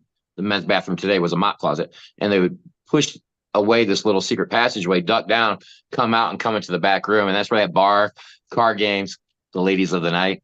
And then you would negotiate or whatever, and you go up the back stairwell into the back half of the restaurant, and that's where you got to spend time with those ladies if you were the winner of that night and had enough money to hang out. But during the front of the house, and then also too on the front, you guys hear something? No, did you say? Did I smell that? Yeah. Did you fart? No. Oh, I didn't fart. What are you smelling? He's got stuff coming towards us now. Like I can smell the seafood. Like You can smell the restaurant. I can smell the restaurant right now. But I'm a medium, so that's not fair. Right, right. I'm not gonna- Well, So- I'm sitting here and I'm feeling it. I'm smelling. I'm like, oh my God. Like I feel like one of your spirits is coming to say hi to us right now. You guys maybe you took somebody home with you. Maybe somebody took a fancy to Nick or you. Who knows? No, we haven't had anybody come home. We haven't had anybody come home, but no, like I mean, it just goes to prove that they can travel. But I'm Oh yeah. I'm So definitely smelling. the front of the house during that time was a sandwich slash um soda milk shop from that time frame, right? And actually, when Gabby was here, Madison at the time, one of my bartenders was working, and we had an interaction where I said, "Do you want a milkshake?" And she had the dowsing rods. They completely crossed, and every single cat ball and boo light lit up on the bar. And so Madison went and got some ice cream and put it down on the bar, and the 2 cat balls went off for probably like a minute straight. So it was like this soda shop kind of thing. But on the front patio, we also have a coal chute because, they used to heat buildings with coal back in the day. And that's how they got the coal down in the basement to heat the building. But that's where false bottom cars from, we believe, Dillinger and Capone's gang were running alcohol through here, or they distilled some downstairs in the basement. So yeah, a long history with that here. And then just coming out of Prohibition, we were actually it was Schnee's Fine Wine, Liquor, and Cigar Store. And so a lot of people who come here smell cigars. And actually, when Toes, Beans, and Whiskers were here the other night, Thursday night, with a couple of other investigators, we had one ask for a cigar. And I put a cigar down, Yeah, and the I cat saw ball went that. off. Something just What's that? flew in front of you. Yeah, dude, I become like, when you, Nick, when you're living and working it every day, I will tell you that there's 5 or 6 spirits here that are heavily protective of me and like to spend time around me. 3 of them being small children. And I feel like there's one looking over my shoulder right now. She's about 2 to 3 years old. And her name's probably Florence. And she's probably peeking over me because it took her a long time to warm up to me. And as I say that, now my knees are getting cold. So who knows? Yeah, that right there. She's hanging out right here. I know. Yeah. Hi. So she's like, I remember, like she's pointing. Yeah. He remembers. Yeah. But you get used to it. But I'm like, what? What'd you see? What'd you see? So, But let's talk about that investigation where we came, and obviously, I have a cheat sheet right here. You do. And our blue is ever living mind at night. You blew mine too. It was really good. So I'll let you guys talk about that a little bit because it was an interesting night. We got a lot of interesting thing in the Estes sessions as well. I think we blew your mind during Estes session for you being under, for not, like, you don't ever do it. I think your mind got blown that night. I typically don't. You can ask Bree. I'm not. Yeah. I'm not. Me personally, I'm not a huge Estes person. I love the spirit box, but I like to play it out loud and then record it and go back and listen to it. Yeah. But there's nothing wrong with the method. To be honest with you, I just prefer it. No, it's just not your thing. Oh, look at that K2. It's just not your thing. Yeah. Do what? Yeah, it's just, I said the K2, I think the spiked yellow, maybe. Let's find out. Francis. Florence, you here? Florence. That's all right. You can hug me. You can hang out with us. It's cool. Can you do this for me, Florence? Yeah, I'll tell you what, I'm gonna put this by your baby doll. That's me, of course. We'll put that blue light over there by the baby doll. I think Florence has it's a doll that was said to be haunted, but I don't think whatever was with it came with it when I bought it. And Florence, I think, has taken a very good liking to this doll. So we'll do that. Yeah, that investigation was awesome. Like I said, I just went yellow. Well, I'm sorry, I get excited. It went lower when I said the doll she needs to reach it. She can't reach it. Oh yeah. It needs to be lower. Like, you can do it later, but yeah. All right, I'll do that for up on later. her tiptoes. Like, That's all right. She loves the doll. So I would probably sit that in the middle of the table. I usually have it laid on the table here for her. Yeah. So no, Nick, like I said, like I mean, hell, it took us a long time to get you guys back here. Like, you and I were going back and forth, back and forth, back and forth. I've always wanted to get you guys back here. And I think we were doing the walkthrough, and Bree saying some stuff like through the walkthroughs. I'm giving you guys a tour before we start. And I think you and I made eye contact at one time, and you were like, you kind of pointed like, like my eyes were like this. And I'm like, crap. I didn't tell Bree anything. I didn't want to tell her anything. I didn't tell her anything. She had no idea what she was walking into. I wanted her. People will watch the lives I do or lives of other investigators here, and that's fine. But if somebody doesn't know the spot, I'm not going to tell you, because I want you to have that experience. I want you to share in these experiences along with me as they're happening. Right. And I think like we did the walkthrough, and I think Bree, the first night or first part of the investigation, we were sitting on the dining room floor. Remember? And Nick got the Hot Yeah. Wheels out, and you started picking up on names. And when you said, "I'm picking up on Jax," like a rubber ball and Jax. Oh Yeah, I saw like I- I closed my eyes because at that point I'd seen the three kids. I had described them and you were like, "Oh my God, like Yeah. yes, you're giving me cold chills." And then I closed my eyes to like see if I could get more. Because I think at that what you would ask, "Are you getting any names?" And I'm like, "Jax." And you're like, "What?" I'm like, "Jax with the rubber ball." And you're like, "Stop, stop, stop, stop, stop." Like, hold on. Oh my God. Yeah, But because for everybody watching, just so you know, I actually stayed back. I still, like, as a medium, when I go into locations, I will still, even if I know the person that says I'm going to be careful with what I say, I will still hang back a ways and slowly take my time going through to see what I pick up on my own without like anything accidentally being said. Because things do get said, you know, not on purpose. And like, yeah, I remember he turned and looked at you and he was like, "I'm telling you, she's the real deal." And like when we're sitting on the floor and I got the Jax, like the look on your face was just like that. And upstairs, when I picked up on the man in the three-piece suit with the hat Yeah. that was standing there looking at me, you mentioned him before that had tipped his hat to you. I kept seeing him standing there staring at me. So that was when that was you were another like, one. yeah. So Yeah, that so was really cool. And the reason that blew my mind in Jax, I have a friend named Nina and another one named Meow Mama on TikTok, and they were here last Thursday, but they both in separate lives, without knowing, brought up the Jax and told me I need to buy a set of Jax because one of the children's spirits here love it. And when you said it, it just floored me. I was like, oh shit. Like, okay, here we go. Here we Yeah, go. like Yeah. you need Well, that Jax. was early on. That was early on. I'm like, this is gonna be a fun investigation. I was like, Oh, yep, yeah. here we go. Oh yeah, and it was. It- That was probably one of the most fun investigations we've had in a long time. It was Nick's like, because I was like, Nick, I gotta tell her these stuff. Because I was like a little kid on Christmas that wanted to open the present. Yes. Nick's like, he's busting at the seams. Yeah. it was fun, you know. It was it was laid back. It was just us three. Hell, we were in nice clothes. We had a couple cocktails. You know, it was just a relaxing environment. We had fun. I didn't, you know, it was refreshing, especially for us because being on so many different investigating, and you know, it gets daunting and Yeah.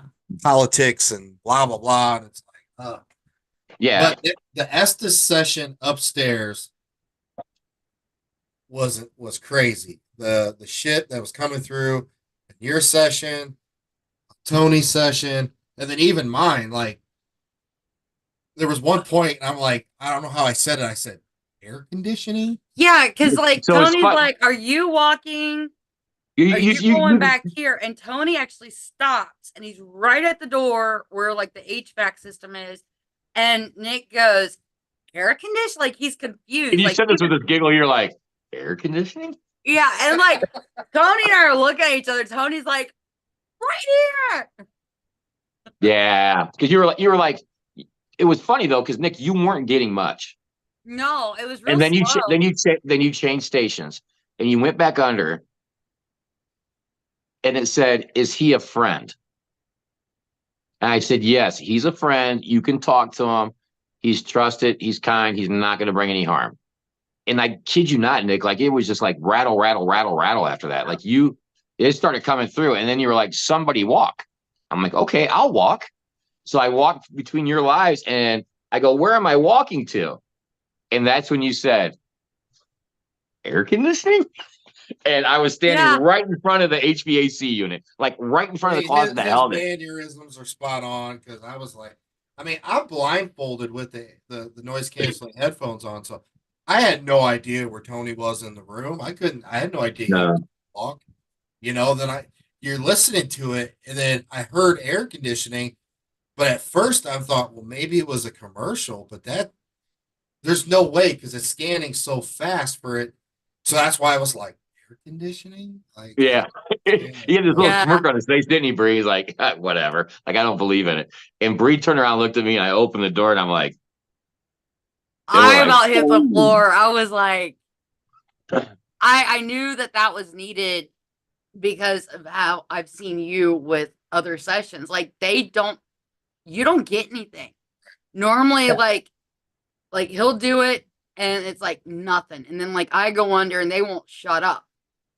So for Yeah. him to have gotten consistent, intelligent communication, especially to that physical extent of like here physically, like he said air conditioning, I'm in front of the air conditioning, like that was just I think that was needed. That was such great validation for the investigation.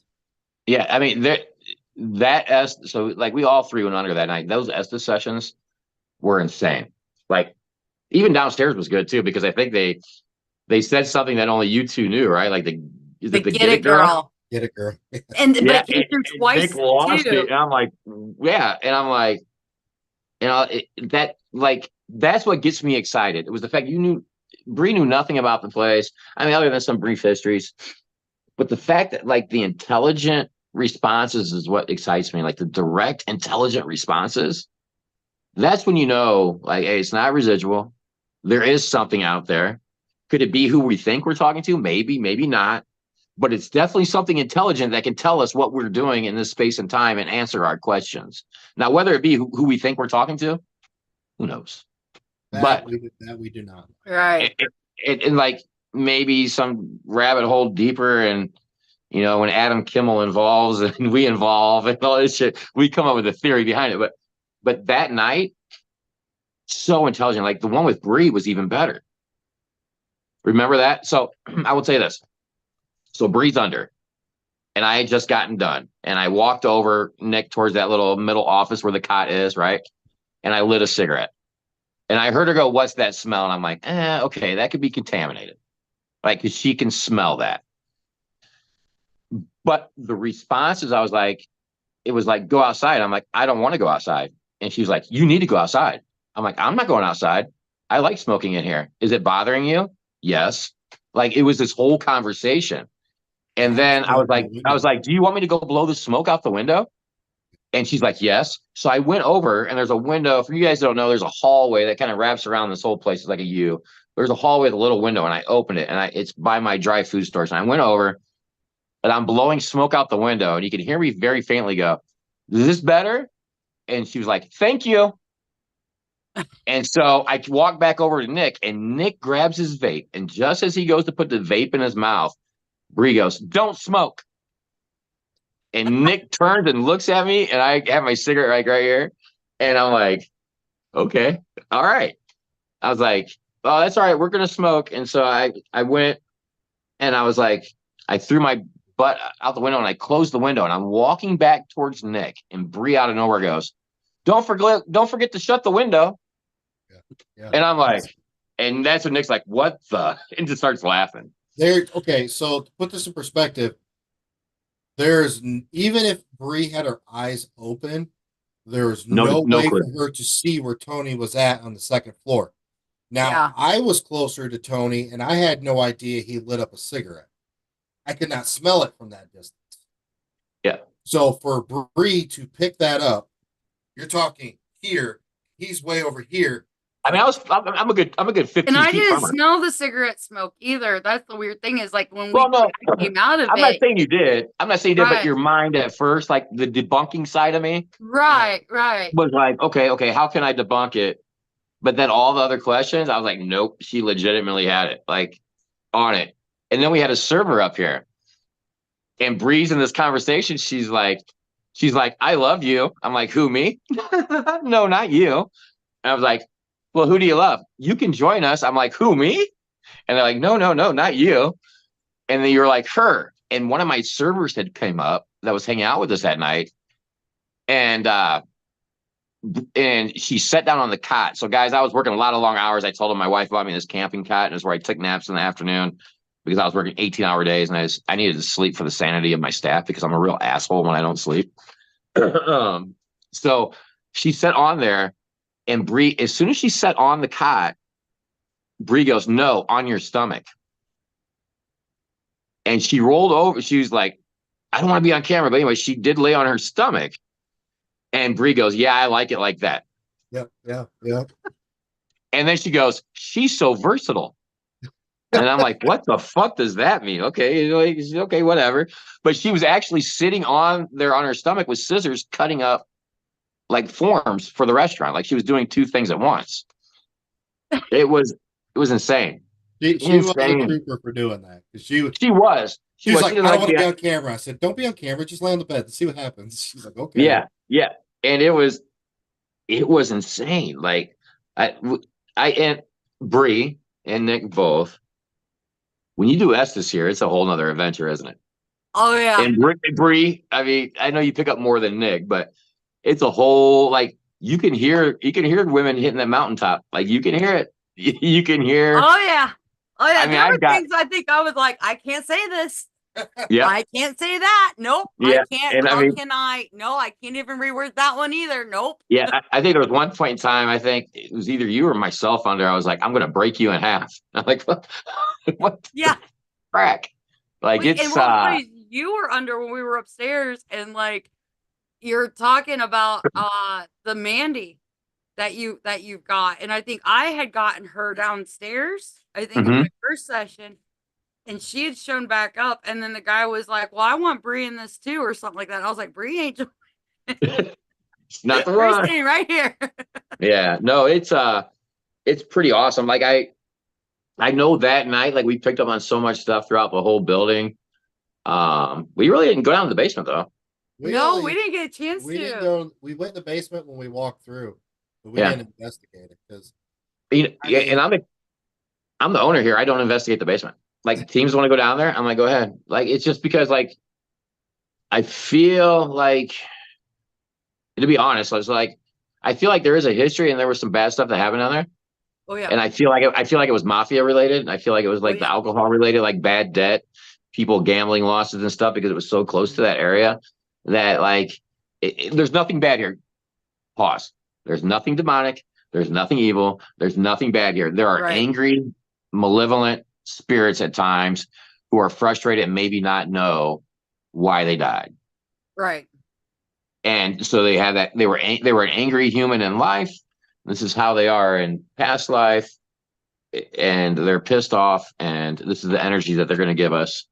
So I usually don't go down there. I mean, we do. I think I showed you guys the pictures. We do have some pictures where we've picked up on a face, but there's some history down there that I'm not sure I'm ready to I'm ready to understand yet. Is that fair? Yeah, I did pick I up wanna on keep when my I history walked with- through. I want to keep my history with the restaurant, all the. I don't know. Was it Kimmel on your guys's? Yeah, he was. He was on your thing where he talked about his taxi cab theory. Yeah. Yep.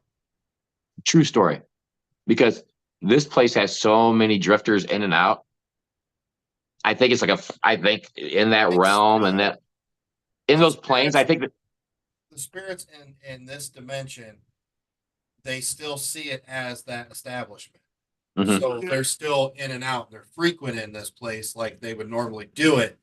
Yes, you have your in-house spirits, but you have your flux of one night there'll be 10 other spirits that you're interacting with, but the next night they're not there, and you're like, I don't understand. Well, they're not there because they're not there. They came the night before to drink or to do whatever they used to do. Right. but Nick, think about it this way.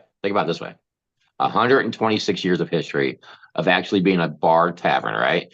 And then some of the history I'm finding out was built in 1880, and then a farmland and some stuff around this area during that time. So all that history's here too, right? And so I've come to this belief because I have another spirit here named Becky who's around, but she's not in the same plane as some of the other spirits. So think about this: 126 years of history. And if spirits can travel like I believe they do, they can go, they have free movement just like we do as humans. They can go where they want, do what they want. That's why we don't get interactions. We can't force them, right? Think about how many spirits are here on this plane, or different planes, I guess, and they're in this restaurant at one time, right? Let's say I have 40 spirits in this restaurant and they range from 1910 to 1990. Okay. And there's 40 spirits in here. Do you think like some of the spirits could be angry or anxious, or some of their responses could be because they're agitated with all the energies that are around them, but they can't see them? They know they're there, but they can't feel. And like somebody's doing something in 1990 that's pissing off or moving something in 1910.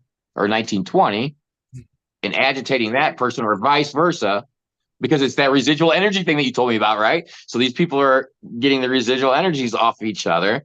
Think about the movie The Others. The movie The Others, right? Yes. Nicole Kidman, the windows, the curtains. And she had to keep closing the curtains because somebody that was alive kept opening them. Go ahead, Nick. I want to hear you hear it. I want to hear it. Let's go. I'm gonna blow your mind a little more. All right, Okay? let's hear it. I'll make you think a little more. Buckle up, Tony. Okay, I like it. they talk These are the about- conversations. Wait a minute, before you start, these are the conversations I love. And I hope that everybody watching loves these conversations too. This is why Nick does what he does. This is why he has these, and bless Nick and Bree for giving up their time. They don't get paid for this stuff, guys. I wish. Like, no. bless them for their time that they give to this to bring people like myself or other people on and have discussions and just talk about life, not only inside the paranormal, but outside the paranormal. Like, so I hope that you're enjoying yourselves.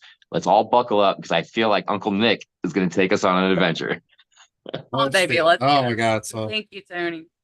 I watched this movie called The Shift. It just came out. It's on the Angel Network. Okay. And scientists talk about parallel universes and different realities. That is something that is scientifically proven. They talk about, doppelgangers and different realities. So let's say that there is typically 1,000 different realities. So there's 1,000 different Tony Wests Mhm. right now. Okay. And this is his reality, his life path right now. So Anthony in this one and his life path is to go through everything he's gone through and become a restaurant owner and whatever else plays out. That's his reality path in this dimension. Okay. So if you have, let's say, 1,000 different dimensions, they're all the same, but they're different. So you have there's 1,000 different of me, there's 1,000 different of Breeze. Yeah. Okay. In each one, you are something different. Mhm.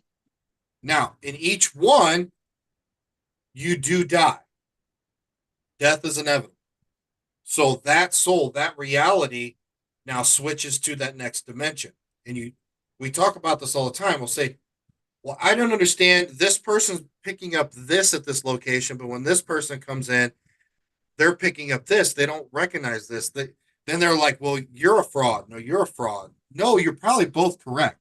They're Yep. probably both there, but this set of spirits is on this dimension, and this set of spirits is on this dimension. They don't really intermingle because they're not on the same plane. And you're right. They could probably feel that energy, like we'll feel something walk in the room, but we can't see it, and it irritates.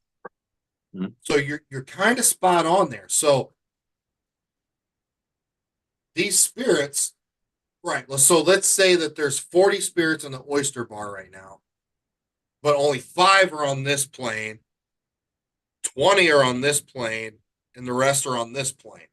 Mhm. They never interact with each other. Only the ones that see each other on that plane interact. Exactly. Yeah. And it's all energy based, wormholes, tape theory, you name it. So if you take that concept in the reality form and just apply it on the paranormal side, you might understand it a little better. There's another thing where we talk about your soul when you die in a traumatic way or in a sudden way. You talk about spirits that are stuck there that might not know they're dead. Mhm. To me, that's just a fraction of their soul. Yeah, It's exactly. It's enough to be interactive, but it's not their complete soul. The rest of the soul is somewhere else. Yeah. So it's almost like convincing that part of the soul, like, no, stop. You don't need to be here. There's nothing to rectify. There's nothing. You need to go back. You need to go to where and make yourself whole. Yeah. Um, So like what you're saying before you get too far down. So like what you're saying though is like 1,000 different dimensions, right? And each dimension we die. Does that explain deja vu? Because it was that point in your life that could have been a pivotal point where you had the opportunity to make a decision to make a left, or sorry, this is all backwards, so I don't know. To either go down this path or this path, red pill, blue pill, right? Yep, yep. Which road are we gonna take? And you took this one. Sorry. I'm like, you took that one. You take this one. That's what over here. Take that one over there. That's where you pluck your con, drink your water. So like you go down this, it's the, and then like maybe that was the wrong path. They didn't take you to where the plans of the universe have you going. And so those deja vu moments is the universe's way of giving back to you giving you another opportunity to choose the path where you need to go. Or maybe it's just like making you choose a path for a life experience to help you grow as you pass through each dimension. I don't know. Like deja vu blows my mind too. Or these two paths, okay, you come to this fork in the road. I know you guys like my sausage fingers. You come to this fork in the road and you yourself decide to go on this path. Mm-hmm. So you proceed along this path, but something has to go on this path. So another reality starts. Yep. Where you took this path. I can see that, yeah. Okay. Like it can alter your dimensions, maybe. Yeah. Right. So why not? That's another thing to think about and consider when you're investigating. And when you walk in, so again, the universe, energy, frequency, okay, your vibrations, everything, it's built off that. So when Tony walks into a location, he's vibrating here. This matches up with this dimension. He can easily talk to these people. Bree walks in, she's up here, she's higher dimension. She might be able to, see these spirits that typically normal person doesn't. So it's all about matching that when you're going to investigate. And I like to piggyback on that. I think you could be right because, like, when Bree was here, we had the interaction with the spirit up in the attic. Remember that, Nick? Like with the fire. Mm-hmm. And he's like, "I smell a fire," and he goes, and she was like, "Why doesn't anybody talk to me?" It was the first interaction that spirit, whoever it is, up in the far backside of the attic, right, had. Like it was Bree was his first interaction because he was like, "Why doesn't anybody ever talk to me?" Do you remember her saying that? Yeah. Well, remember when we did the walkthrough too? I even asked you about the attic. I said, "Do you get noise from up there?" And I was like, "I haven't heard it." And then that night we heard it. Yeah. We heard it while you were under, Nick. Yeah, it was insane. Like, but that's the whole. Yeah, when you were under, we heard movement in the attic above you. Wow. Yeah. But maybe though, it's because Bree, is more open to what the rest of us maybe truly have, but haven't unlocked. Because we don't fully or 1,000% believe in it. We kind of do. We're starting to tap into it. But maybe Bree has opened herself up to it. And that's what puts her to a dimension that can vibe with them. Or maybe it's because I really love the history from like 1910 to the 1940s in the United States. Like that's my time, like era. And maybe that's what that vibe I get off is what attracts those spirits from that time frame. I don't know. Or it could have been your latest past life. Or it could have been that. Yeah. That was your time period, and then you passed, and then you went through the processing, and then your soul, your actual person, decides, okay, I'm ready to come back, or my new journey has begun, and now you are who you are in this path. Yeah. Oh yeah, absolutely. You're talking about infinity of possibilities when you're talking about energy, and that's what we are. So these are the conversations that gets my juices flowing. Me too. Yeah. Me too, because it's that willingness to be open-minded. And I feel like if you're closed-minded and like, this is the way, this is the only way, this has to be the way, I'm always right. If you're in the paranormal, I want to challenge you to take a step back. If there's any new people out there in the paranormal world or whatever, and this might be off-putting some people, I challenge you to stop, take a step back, look internally, evaluate what your ultimate mission is in this paranormal world. Because if it's to prove, if you have this mindset or this self-absorption where you just want to prove everybody wrong all the time and that you're the only way, this isn't for you. Yeah. It's not for you. And I'm not saying you're a bad person. I'm not saying you're a bad person. I had a mentor once that said, it doesn't mean you're a bad person. You're just not the right person for the seat on the bus at this time in life. Yep. Nope, And 100%. I just, yeah, Nick, I put the video out on TikTok, right? Like, I know there's a lot of hate around my guys, Clayton, and I knew it was going to come to this conversation at some point, right? Like, let's just get it. And not that you were going to say it, but I knew I could use this because you and I've had some great conversations around it. You have nothing bad to say about these kids. Nope. Nope. Absolutely not. And I don't want to false pretenses. All I'm saying is like, I feel like there are people out there that just try to make it their life goal to disprove these kids and their experiences and what they go through. And just like they might try to do to you or Bree or myself, right? You don't know what that experience is here. You can base a judgment off an experience you've had in the past, but you don't truly know until you're in that environment when that stuff happens, right? And I don't know where I'm going with it. All I'm saying is in this paranormal world, we just need to stop wasting energy trying to prove each other wrong and make ourselves look better and just be open-minded and have conversations like we're having today to get our minds and juices flowing and thinking and push the proverbial horse cart down the road, right? Like So I'll piggyback off you. So the gentlemen you were talking about, they're younger gentlemen, they're TikTokers, they're pretty big TikTokers. They got huge followings. Mhm. Okay? Personally, I love the death out of these kids. Do I agree with their methods? Absolutely not. I don't. They know that, and that's fine. The thing of it is what they do does not affect me, and what I do does not affect them. There's no personal attack. There's nothing of that sort, but you also know me. I make fun of myself and I make fun of everybody. Yeah, okay. That's I don't know just how me. you made fun of me. That's just you. Yeah. That's just me. I that is my like form of endearment, I guess, and That's maybe your coping mechanism, right? Let's just say. it could be. It could be. You know. I don't know. But Sorry, I'm getting nervous. I have to eat some milk, Does. it's all right. You are right. Instead of focusing your energy on hating somebody so much and trying to destroy them for whatever reason, that is a you problem. Find something in your life that makes you happy that you don't have to spend energy trying to destroy somebody else's. Yeah, I almost quit TikTok, Nick.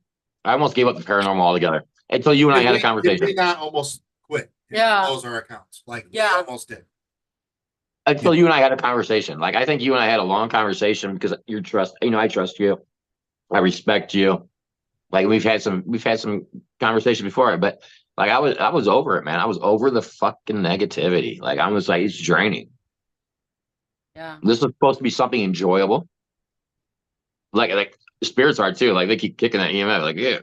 But it's supposed to be something enjoyable and something they like to make the world grow. Like, there's so much hate and anger and stuff in this world. And it takes less energy not to be a douchebag than to be a douchebag. Don't be a douchebag. You don't agree? Move on. Whatever. Just don't be a douchebag. Be a douchebag. Yeah. So, Nick, I love you guys. Like, it was so fun that night. I'm glad we talked about the investigation. You were cracking me up though, listening to Bree that first time she was sitting at the bar under Estes. Oh my gosh. We gotta So get fun. together again soon, Tony. Yeah. That was We I do, felt we a do. blast. I'm still a much novice because really the only places I've investigated are my own place. And the Bell.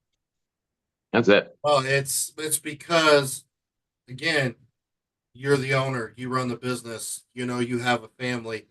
It is tough to get away. I mean, It is. And like I think Bree said earlier, get into the money. I don't charge for people to come here. I told you this, Nick. Like, my payment is of being able to investigate with people. Like, I was able to investigate with you guys that Saturday night. My payment is the knowledge that I gain and the interactions that we have and the growth I have as an investigator around my business. Well, Now, look I would at be it lying. like an I'd be lying advertisement. if I. What's that? I said, look at the advertising that you're doing That's what, as that's a what I'm saying. Like, business owner. Yeah. it is. As a business owner, like I've tapped into this whole other realm of guests. And I've had people come in here, Nick, with their apps out, and they'll turn their apps on, whatever they want, or they might bring a cat, they might put a cat ball on the table. I don't care. And they're having dinner. And these are people that would have come had they not known this history about the place. And so am I happy that they're able, I'm just happy that they're able to come and enjoy a meal and like know that it's a safe space for them to do that. Like they can come have a meal, hang out, as long as they're respectful and all that fun stuff. Fine. As far as investigators go, I will say, like, if you're a new, like an investigator watching, I will say my TikTok DMs have blown up, my emails have blown up. Listen, I'm more than happy to let people in, but I will watch you. I'm just gonna be honest. I watch people for like 6 months. I vet them through trusted people like Nick and other investigators who I've formed some pretty good friendships with and trust with. So if I don't get back to you right away, I apologize, but that's the reason, because I don't charge and I'm very cautious of what I try to allow into this environment. Because like the boys, right? There was one night where the investigation kind of turned towards the darker side of things, and I shut it down. And because I just felt off. Right. And this is where like my belief in attachments and some negative energies really came to fruition, because I felt it. Mhm. And then Nick, I think I told you the story. So I shut it down. And then like a couple nights later, I had the equipment set up and I'm trying to have a conversation with the spirits here. And one of my mediums, psychics, were like, they don't want to talk to you. They're angry at you. They're very mad at you for allowing it to go to that spot. And so I throw up this like apology in the air. A minute and a half later, I'm getting direct responses on my mag light. And I know a lot of people don't like mag lights, but if you ever watch me with a mag light, I take it completely off on the backside. It's not like you have to physically push it in for it to go off. Like not a rotation is going to make that light go off. And everything was cool. And I had them back that Sunday, right? And I brought a Palo Santo stick with me. And when Jake and Clayton come here, they're always like, it's always big hugs. They're like little brothers to me. Like that's who they are. And Sharon Faye was with us too. And Sharon got here before them, and her and I are walking through. We're picking up disembodied voices, and we're kind of going through. And these guys come in. Clayton and Jake would barely look me in the eyes. I had burned the Palo Santo maybe 20 minutes before they arrived throughout the whole building to try to clear the negatives and just have the positives. It was so bad that Jake, at the end of the night, because we ended up, I don't know if you watch, if people watch that stream, we ended up doing a full Palo Santo throughout the whole building. And later that night, we were all sitting around. Jake looked at me and goes, Tony, I was to the point where I didn't want to be in the same space with you. And I told Clayton to grab all my equipment. I was going to spend my whole night in the basement. The boys, they need some cleansing. Yeah. And that's what we did, though. And I tell you what, we ran that cleansing.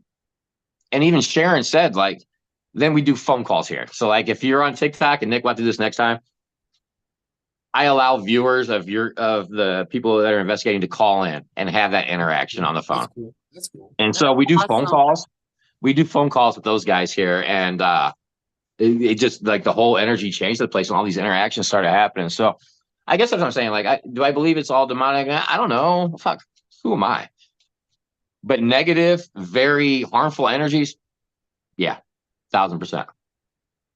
So, guys, you know, before I get to these three questions, we're gonna get to in a second.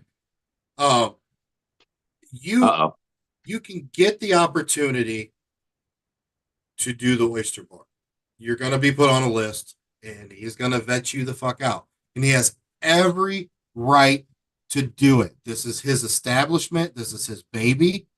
So, if you are a chosen team to come and investigate with Tony for free, please, for the love of God, go early, sit down, and buy a meal. Mm-hmm. Support a local business. Yes. But it's not only buying mail, get absorbed in that energies of the place too, right? Yes. Yeah. I mean, think about it. You are now creating the ultimate trigger object. You are coming in that environment. Yes, you're doing a moral good thing because you are helping small business, but you are starting your paranormal investigating right there. Becoming that environment. Have a cocktail. Have a fabulous meal. Guys, I'm telling you, this is That's how, 5-star shit. I was gonna say, I hear the food's not too bad either. So enjoy that support, guys. And Thanks, Nick. what do you got? Oh, we got a question. Hold on one second though. Go I'm ahead gonna and say one finish. thing. You guys see how Nick and Bree are dressed right now? That's how I welcome anybody into my restaurant. It's serious food, casual atmosphere. I want to create an experience. I don't care. Although I will say you can't come in naked. Clothes are required. What's the question? Tobeans wants to know if you found the cat. I have not, Toe Beans. No, I have not. So Toe Beans and Whisker, she's a huge paranormal supporter one and Soul on TikTok. I met her in Kalani's live a couple of years ago. When you're talking about struggling with mental health and stuff, anybody in the chat or anybody watching wherever you are, follow her on TikTok. She does these Zen nights where she does a reading, plays music, and then has stuff for you to fall asleep to, and it's on her YouTube as well. When you talk about mental health, a great stepping place or coping mechanism with her. But no, Donna, or Toes Beans, her name's Donna. Donna, no, but I am going to do an investigation where I'm going to see if the spirits here will tell me where you hit it. Awesome. Just for fun. Yeah. All right, Tony, ready for the 3 most famous questions ever? Well, I guess. Can I throw one more theory on you, Nick? Do we have time? Absolutely. All right, Yeah. so think about this. So Thursday night, I had Donna, my friend Nina, my friend Meow. I had Frankie the satire, Frankie the ghost hunter now, his wife, and Meow's husband, who's not truly a believer, but he's kind of getting to a believer, and myself, right? And we're all investigating. Nick, they had like 5 apps running, a spirit box running. We had 3 laser grids up, 7 REM pods, like 12 cat balls through this whole place. Guess what? Wow. The interaction was kind of minimal Really? until we were just in sections, like we separated each other off. So it led me to believe that spirits, just like us, get anxious and the anxieties and they shut down. Yeah. Right? Is that like a belief? And then I started going the night after, and I was like, okay, well, people go to all these locations, and like Nick could go to Post Town tonight, and you have just great interactions. And we're going to say you went with like 8 other groups, but you're separated, right? Or we'll use Waverly because it's bigger. So you're at Waverly. You guys are in different sections. You're having all these interactions. And the next night I go to the same spots you did, and I get 0 interactions. Maybe they're tired. Maybe they don't have the energy because they exerted all their energy and they're taking the time to build the energies before they can talk to us again. That is a good possibility. Mhm. We talk about that all the time. It to me, and I'm going to do this I'm just going to talk about this on prototypical normal level because I don't see and interact like Bree does. Yeah, I mean they could just like, you know what, I don't want to tonight. Yeah. You know, I put on a show last night now, or it's just some people walk in and they don't like their energy. Mm-hmm. Okay. Yeah. It's not matching their energy. They don't want to deal with it. You know, it's no different than we talk about it like when we do our speeches and, positive affirmations and doing this.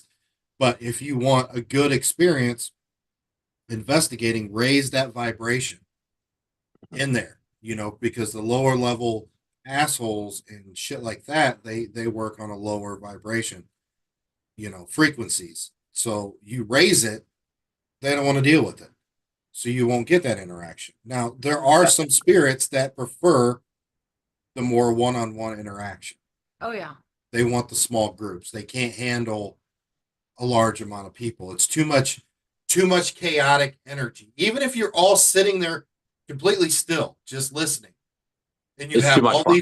all this equipment going, it's still chaotic energy to them because all 8 people vibrate differently. So it's like completely overwhelming.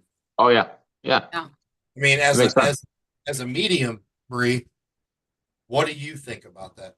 What he just said? Oh, I fully agree. I've been to locations as a medium where I've got spirits that are like, "Oh, hey, hi," and they'll tell me who they are, and then that's it. And I've asked a couple of times, like, do you want to talk? Like, do you have anything you want to convey or share? And any messages? No, you're not the one. I'm waiting. They're coming. I know they're coming. And you're not the one for me to share my story with. And as a medium, I've had to learn that that's okay. Because at first I was kind of like, am I not good enough? Like, Yeah. like, is there something wrong with me? Like I rabbit hole very easy. I'm an overthinker, I'm an overanalyzer. And it kind of gave me a complex going to a couple locations, making me wonder about that. But it's every spirit will share their story to the right person. Like I picked up on the wife, that frequents upstairs where you're at, and your K2 is hitting as I speak about her. And What, Rosita? yeah, and I could see her, but she didn't want to talk to me. She wanted to talk to you. I could see the man with the bald head, and he was like, "Hi."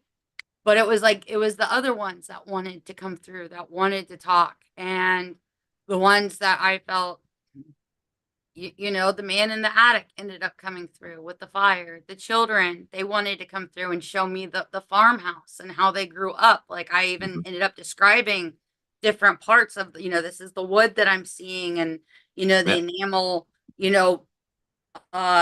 bowl that would have been used as like she's washing the dishes. And I think that spirits in certain locations, they get overwhelmed with a lot of chaotic energy. We were at Broadwell Funeral Home, and Nick and I both left, and we were like, is it residual? Is there truly a haunting? But we had done a collab with two different groups, and it was our first time meeting them, and I feel like it was a lot of chaos in the group. Not that we weren't getting along, we all got along fabulously. But just the there energy of was- getting to know each other, right? Yeah, Yeah, it was on it top was of that. chaotic, and because of that chaos, it throws a wrench into it. And that was when Nick and I were struggling with our TikTok. Like, we were getting frustrated with, the live streaming, and we got frustrated with live streaming even that night. And I was like, let's not really care. Let's get back to the fun, because I think this is really interfering with what we're doing. But then there's locations where I do think that certain spirits, they see the right group of people come in, or the right person, and they're like, I'm going to give it everything I've got tonight. And they give it everything I've got. And then the next night they're like, okay, I need to kind of recoup. I was And I can agree Oh. with that, because the other night when we were doing Essence upstairs, Donna was under Toes and Beans, and she got a hold of a lady of the night that I had never met here. And it was, and actually Leo came through, Leo Schnee, and he was Joseph's son, who was a real asshole around here, and he had never come through before until that night, really heavily. Yeah, I mean, it's just gonna depend on the right person, and also, are they gonna be willing to hear my story? Are they gonna relay my story the right way? I mean, it's kind of like face to face, like you feel comfortable and you trust Nick, but are you gonna trust everybody that walks into your door, or everybody that you vet? No. You might vet them out and be like, okay, this is a one and done, like I'm not gonna let them come back. I really kind of feel it's the same way as human interaction. We can meet somebody and be like, hey, this person's amazing. And like the vibe, we're on that same level. And I know this is going to be a lifelong friend. And then it's like we meet others and we're just like, yeah, when I see him at a Paracon, I'm going to be nice and smile and hi, how are you? And, and keep on. But you're not going to, yeah, it's the parade way. Yeah, hi. Think about it. Yeah, but that's the thing though. Like, as the owner of the location, the reason I vet one, I feel like I owe it to the spirits that are here continuously to protect them. Yes, you need to. Because like, they have chosen, just like you said, they have chosen to share with me, interact with me, be around me. in that conversation. So that's the first thing. I need to keep my environment safe for them. Secondly, the reason I vet is because let's say I brought 2 or 3 different groups in at one time. I want to make sure that everybody in this building is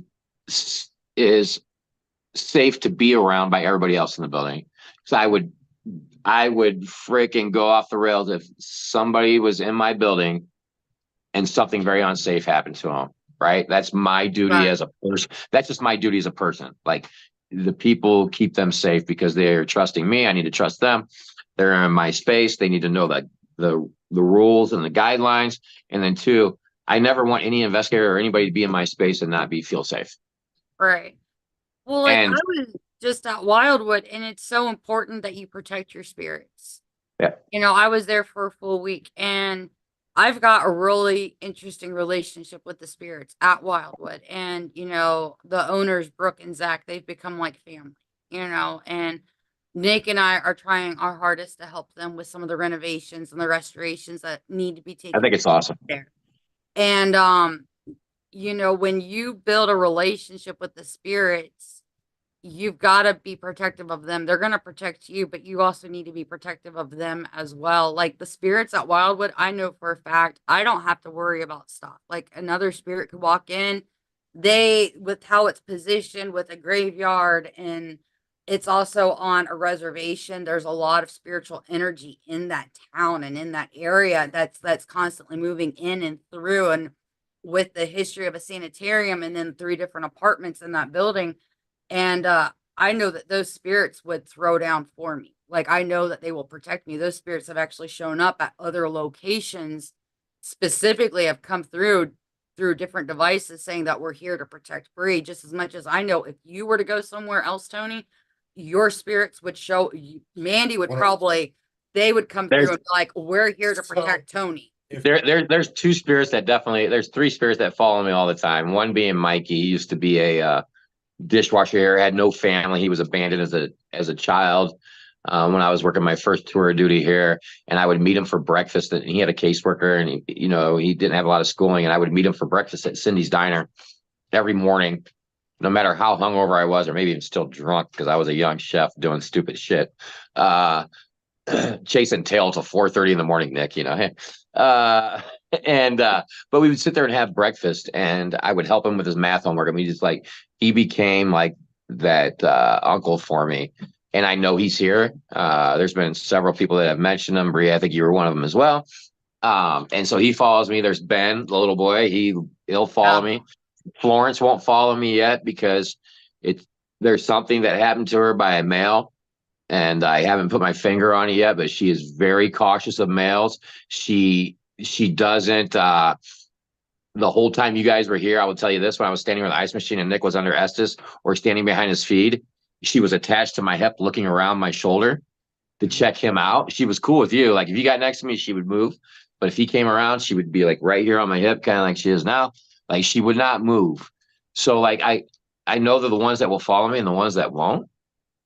Right. But that's where I feel like I need to protect, because it's just saying, like, 100%.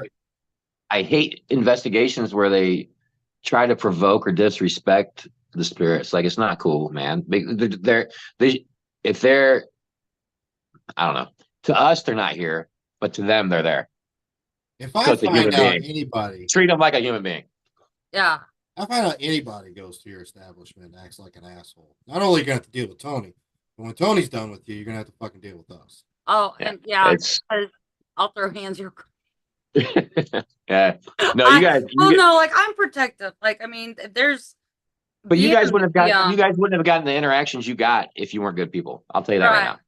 well, being a medium, you see, and the thought that people go into these locations and they think that it's okay to provoke, really, I'm not gonna lie, it pisses me off, because it's like they deserve love and respect. A lot of these spirits are actually here because they don't understand that the way that they died, and they're here, they had a traumatic life and they're still here sorting through and in a way recovering from the trauma of that life. And the last thing these spirits honestly need is somebody provoking.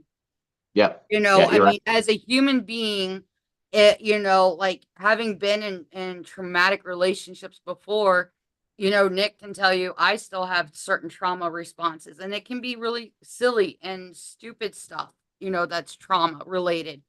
And I'm working through it. We all have our own little knee-jerk reactions that we have to process and work through. And thank God I've got Nick, who's been amazing. But in that same aspect, I've got him physically here with me. We also we need to be present and understanding that with the spirits as well, because they're learning to process through that trauma. Like if you Yep. go to places that had ladies of the night, that had prohibition, you've got people that were probably roughed up. You've got people that were probably mistreated in some way, unfortunately. Yep. And they're still processing, they're still coping, they're still dealing, and they might still be presenting themselves as who they were as a working person, because Mhm. that's all that they know, and it's still a healing process Yeah, that they're absolutely. going. So I mean, I think any interaction we get with the spirit world needs to be taken with 1,000% gratitude and thankfulness because they've chosen to interact with you. Yes, you guys, totally. like, especially on our TikTok lives, like you'll see us having fun, interacting, Oh, yeah. especially in brothel situations. Yeah. But there's a lot of things that go on when we hit end that you don't see. You know, I challenge you paranormal investigators. You know, you're like, well, this guy's he's a negative spirit, he's an asshole, blah blah blah. But think about that in a human aspect where this you meet this guy and he's just pissed off, and you're like, man, what's going on in his life? What if that kind gesture can just change his life around?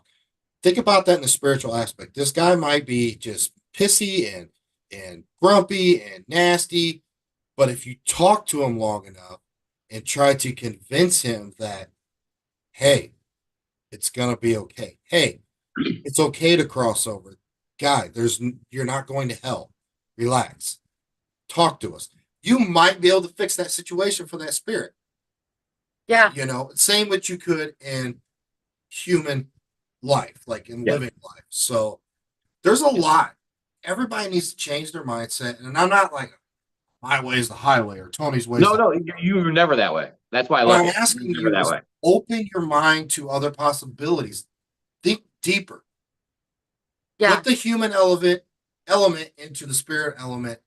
What would you do for that neighbor that was grumpy that's going through, maybe he lost his kid in a traumatic way or his wife, and ever since then he's just been a pissed off douchebag.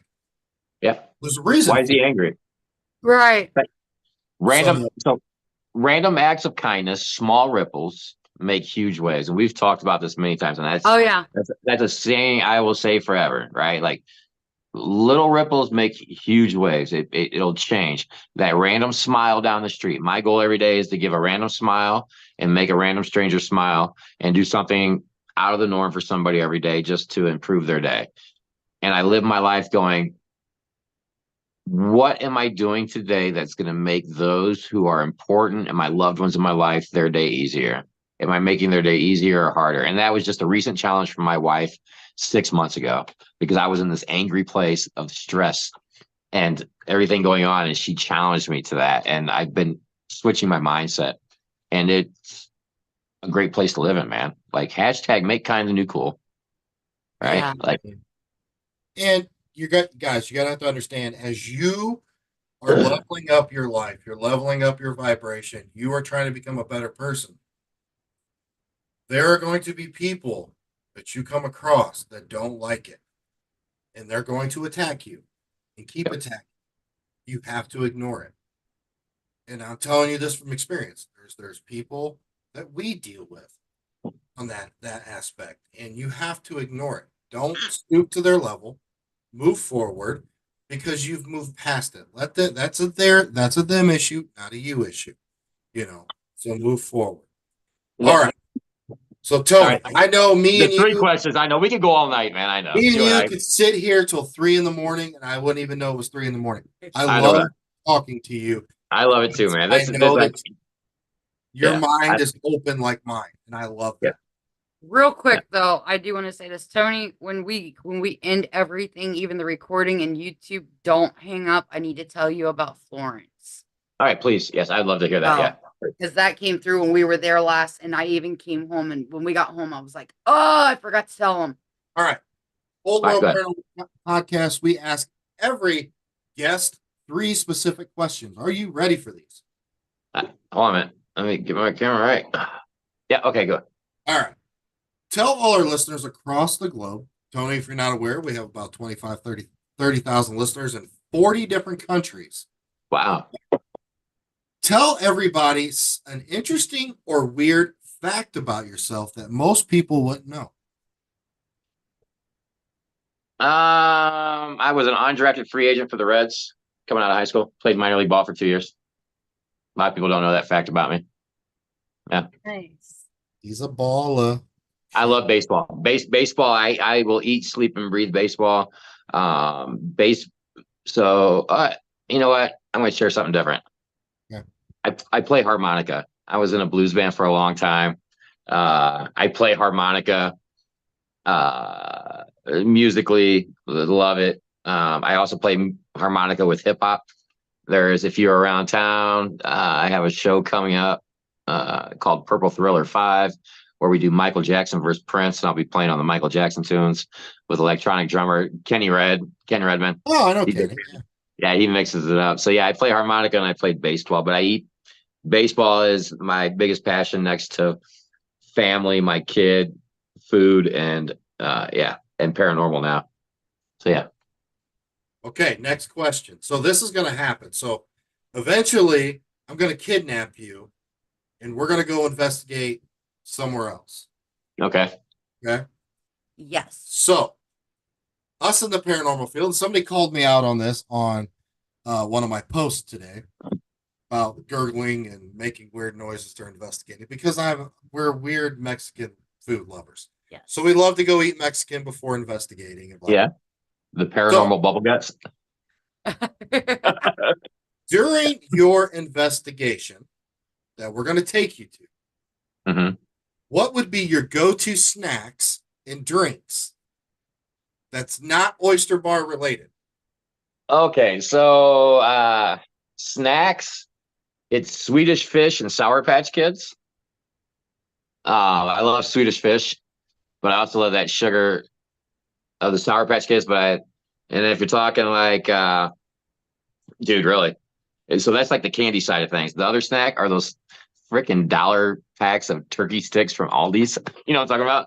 Like they come in the front, like the meat sticks, like that, and pistachios. Man, I don't know. I don't eat a lot when I'm investigating, believe it or not. I feel like if you're gonna investigate, you need a huge meal beforehand. You know why? Think about Thanksgiving dinner. You eat a bunch of turkey, right? And it puts you into this relaxed state, this more open state. Like it clears your mind of everything else, right? And you're ready for that nap. Like you're just in this open, happy place. So like a lot of the investigators that have come here, yourself included, like I threw out extra food to you, right? Like I made sure you were full. Oh yeah. Because I don't want your mind going anywhere else but on the experience you're gonna have. So like I don't eat a lot during investigations. I drink a shit ton of water. Rockstar Orange, the recoveries, the orange. Oh yeah. Yeah. Because there's no carbonation, right?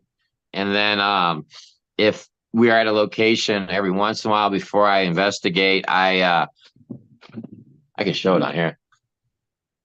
There you go. I like my Kentucky brown water. Like they have a little sip here and there, you know. There's certain things you can do to get into that Zen state before an investigating. Oh yeah. But the only thing is, I feel like it clears your mind, right? Like if you're tense and not open, you're not going to get what you went there for. Right. If your mind's constantly thinking, God, I should have eaten before I got here. Can I DoorDash Taco Bell or pizza here? Oh God, we're at a location where like the gas station is the only thing to open and it's 60 miles away. Like we're fucked. Like, but yeah, if I'm looking for candy and stuff, definitely Swedish Fish, Sour Patch Kids, the meat sticks, and pistachios. So fun. Don't laugh at me when I say meat sticks. Gosh darn it, I see you. I know you like to put meat in your mouth. It's okay. Hey, We never judge. Yeah, that's Okay, all right. so fun fact. So before we switched to the podcast format, we used to do Facebook, YouTube live show, and there was teammates that like to eat Swedish fish, and I was referencing that on an episode. But instead of saying Swedish, I kept saying Jewish. Oh no. So I kept for almost the whole episode kept saying the Jewish fish they were eating until somebody emailed or texted me and was like, Sorry, bro. I'm laughing with you, not at you right now. And I'm like, okay, I just pissed off the whole Jewish community. I'm sorry. So Wow. I might have just pissed you off again. Send the emails to Bree. No, I'm just kidding. The complaint department's like 80,000 miles that way. All right, so let's question 3. All right, question 3. Here we go. So this will be interesting for you because I know you're just now getting to the point where you're buying equipment, you're getting equipment, you're getting a little backpack full of stuff. You're going to be ready to go to this big location with Nick and Bree. Mhm. So you have one night, one investigation. You're going with Nick and Bree, but Nick and Bree says, Tony, you're only allowed to use 3 items all night. What are you going to use? So wait a minute. So I have a question. So we do this when I cook here. So like my chefs, when we're creating features, I give them the pantry, right? So the pantry being a flashlight to find my way around the fucking place, right? Like is that isn't one of my 3 pieces, right? It's like salt and It pepper. could be AI. Yeah, technically, Wait a minute. No. I need to know, is there a pantry one like battery packs and all that stuff? Like my basic, like a flashlight to see where I'm going, my tripod to hold my phone. I think Tony and I are actually soul brothers because if somebody was to ask me this question, I'd be like, you need to be more in depth with this. Does this include battery? So are you talking about pieces of equipment where I can have paranormal interaction with? Is that what we're talking about? Yes. Okay, perfect. So one thing I would definitely bring is this guy right here. And you introduced me to this thing. Blue light. The Boo Love light. the blue light. I love the Boo lights because it takes a lot to make them go off. Right? Like I feel like there's not a lot of interference in it. It's very simplistic.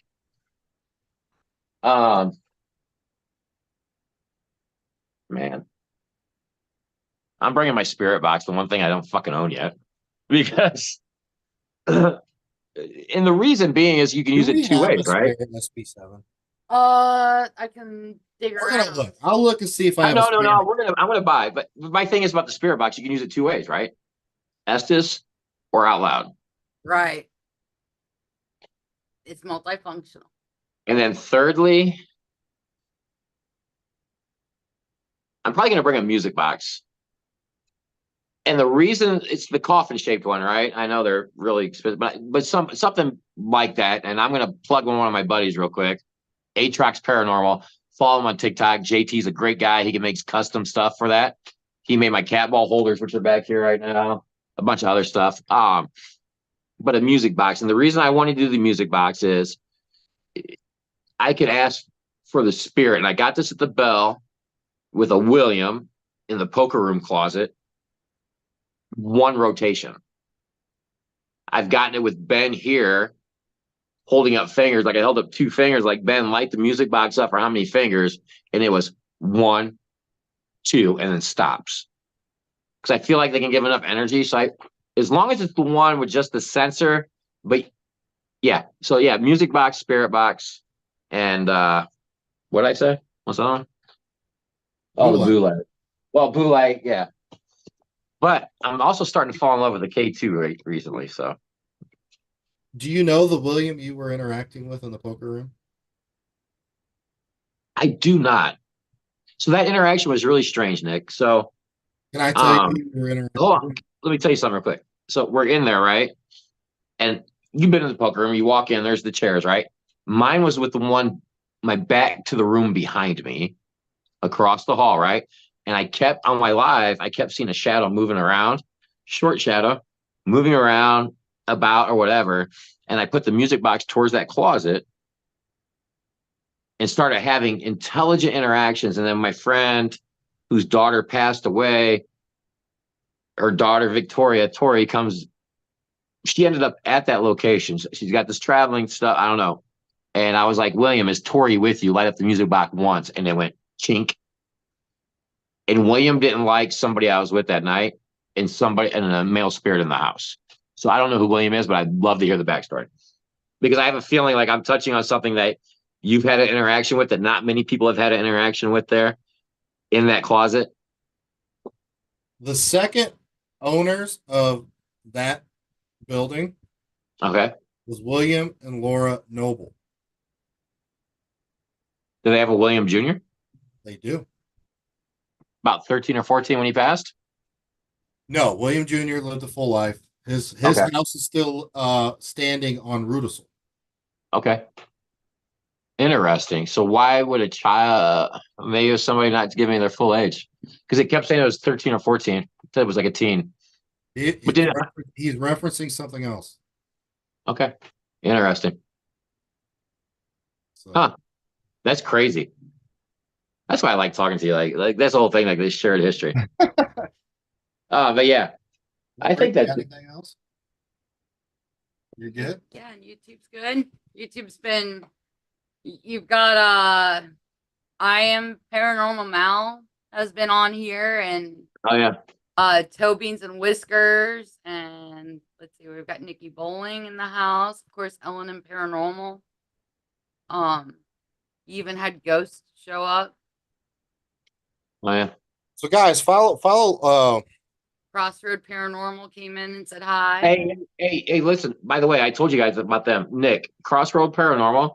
I talked to Mariah. She's down to come on your show. It's an all-female team. Because I know your guys' mission on this platform of getting the douchebags out of the fucking community. And Love keeping it it. safe. Sorry, that's who they are to me. Like, yeah, whatever. Yeah, no, Bless they you. are. Throw the holy water. I don't give a shit. Stop following me. I don't give a shit. It should be a world that's protected for everybody, not just certain people. And if you're a predator, I'm going to say right now, mark my words. If somebody's watching in this live right now and you're a predator in this community and you think you can utilize the paranormal platform to take advantage of a female, look the fuck out because I'm coming to cut your throat. And I don't give a fuck who you are. Because ladies, men, doesn't matter, children, everybody should be protected in this community. And I know that's kind of a violent statement, but I believe 100% in what you guys are talking about with that.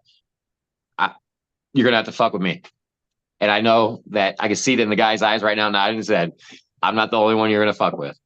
And I know there's more out there because this should be a safe community for all. It's people looking for answers in the world and want to grow their mind and who enjoy it. And nobody should feel uncomfortable other than the fact you might have an uncomfortable experience with the spirit. But nobody should feel uncomfortable because somebody's using their locations, their power, or whatever to try to take advantage of a female or a kid or anything else. Like that shit should never happen. And if you are, it's my personal mission to shut your place down. And I'm going to find investors and we're going to buy that place and we're going to make $1 million more than you ever fucking made. And we're going to do it small amounts at a time. Fuck, I don't care. Free. Preach. I would open the place up free if I knew it was safe for somebody. Sorry, I had to get that plug in on that. No, you're fine. That's I'm perfect. just glad that another male is saying it with me here, and it shouldn't happen, man. It's dumb. Like that whole world is it's insane. It's insane. It's like, you know what it reminds me of, Nick? You've been around a long time with me. You got tats and stuff like me. It kind of reminds me of the tattoo industry where tattoo artists are out there taking advantage of females. I'll give you a free tattoo for this or that. No.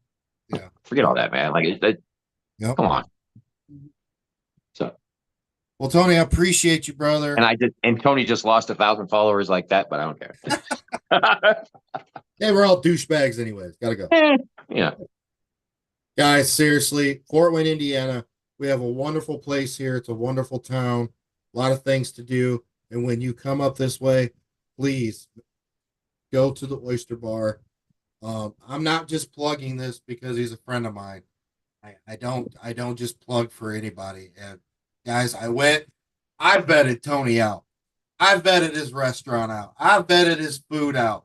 Like, this guy's top notch. I love him to death. I Love what he's doing. He's saving a staple in Fort Wayne. It's going to be here long after we're both buried in the dirt, and that makes me smile. Yeah, Tony, I appreciate you. I appreciate you guys too. Anybody that's following me that isn't following Nick on Old World Paranormal Society or Bree, shoot them a follow. Like salt of the earth, genuine people, please. I can't wait to have them back. Nick, the next time you come back, I think we're all going to sit downstairs blindfolded at different spots in the restaurant. Let's do it. Oh, And that'd just, be a and good just one. use our ears. And just use our ears and recorders. We'll spend like a half hour just complete silence with equipment around us and just blindfold it and see if anything happens. Do it. Let's That'd do be it. awesome. But anyways, Thank you. follow these guys and make sure you tune in every week. They bring great guests on the show, great people. We're gonna kidnap you, and we're gonna take you somewhere else to investigate. It's Can on. I have one request in that? What's that? I really like the heart to heart, genuine experience and like just pure innocence kind of experience of like I have with my children here, the three here, because I feel like it's just this, like everybody's like, oh, children's spirits make me so sad. And I'm like, maybe, but like, I don't know. Like, so either don't take me to a place like Yep. Whispers. That's all I ask. Whispers is not my first stop outside of here. We will take you to a place. We'll have a wonderful time. I promise. Yes. you. Yeah, we will. You guys are gonna sign off, but don't hang up because I want to chat about what Bree said. Yeah. Can I? So we're gonna end this episode here. Another wonderful Old World Paranormal podcast is in the books. Episode 117. Next week we'll have the wonderful Larry Eisler III. So tune in next week, guys. We appreciate you all over the globe. Until next time, we'll see you.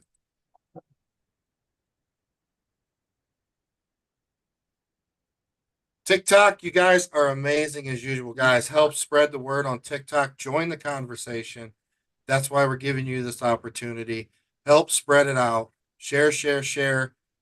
We have wonderful guests on here every week, and you never know what the topic goes.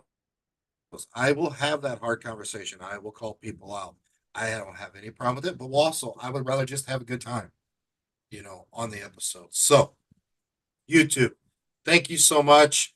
Make sure you follow Remotely Paranormal.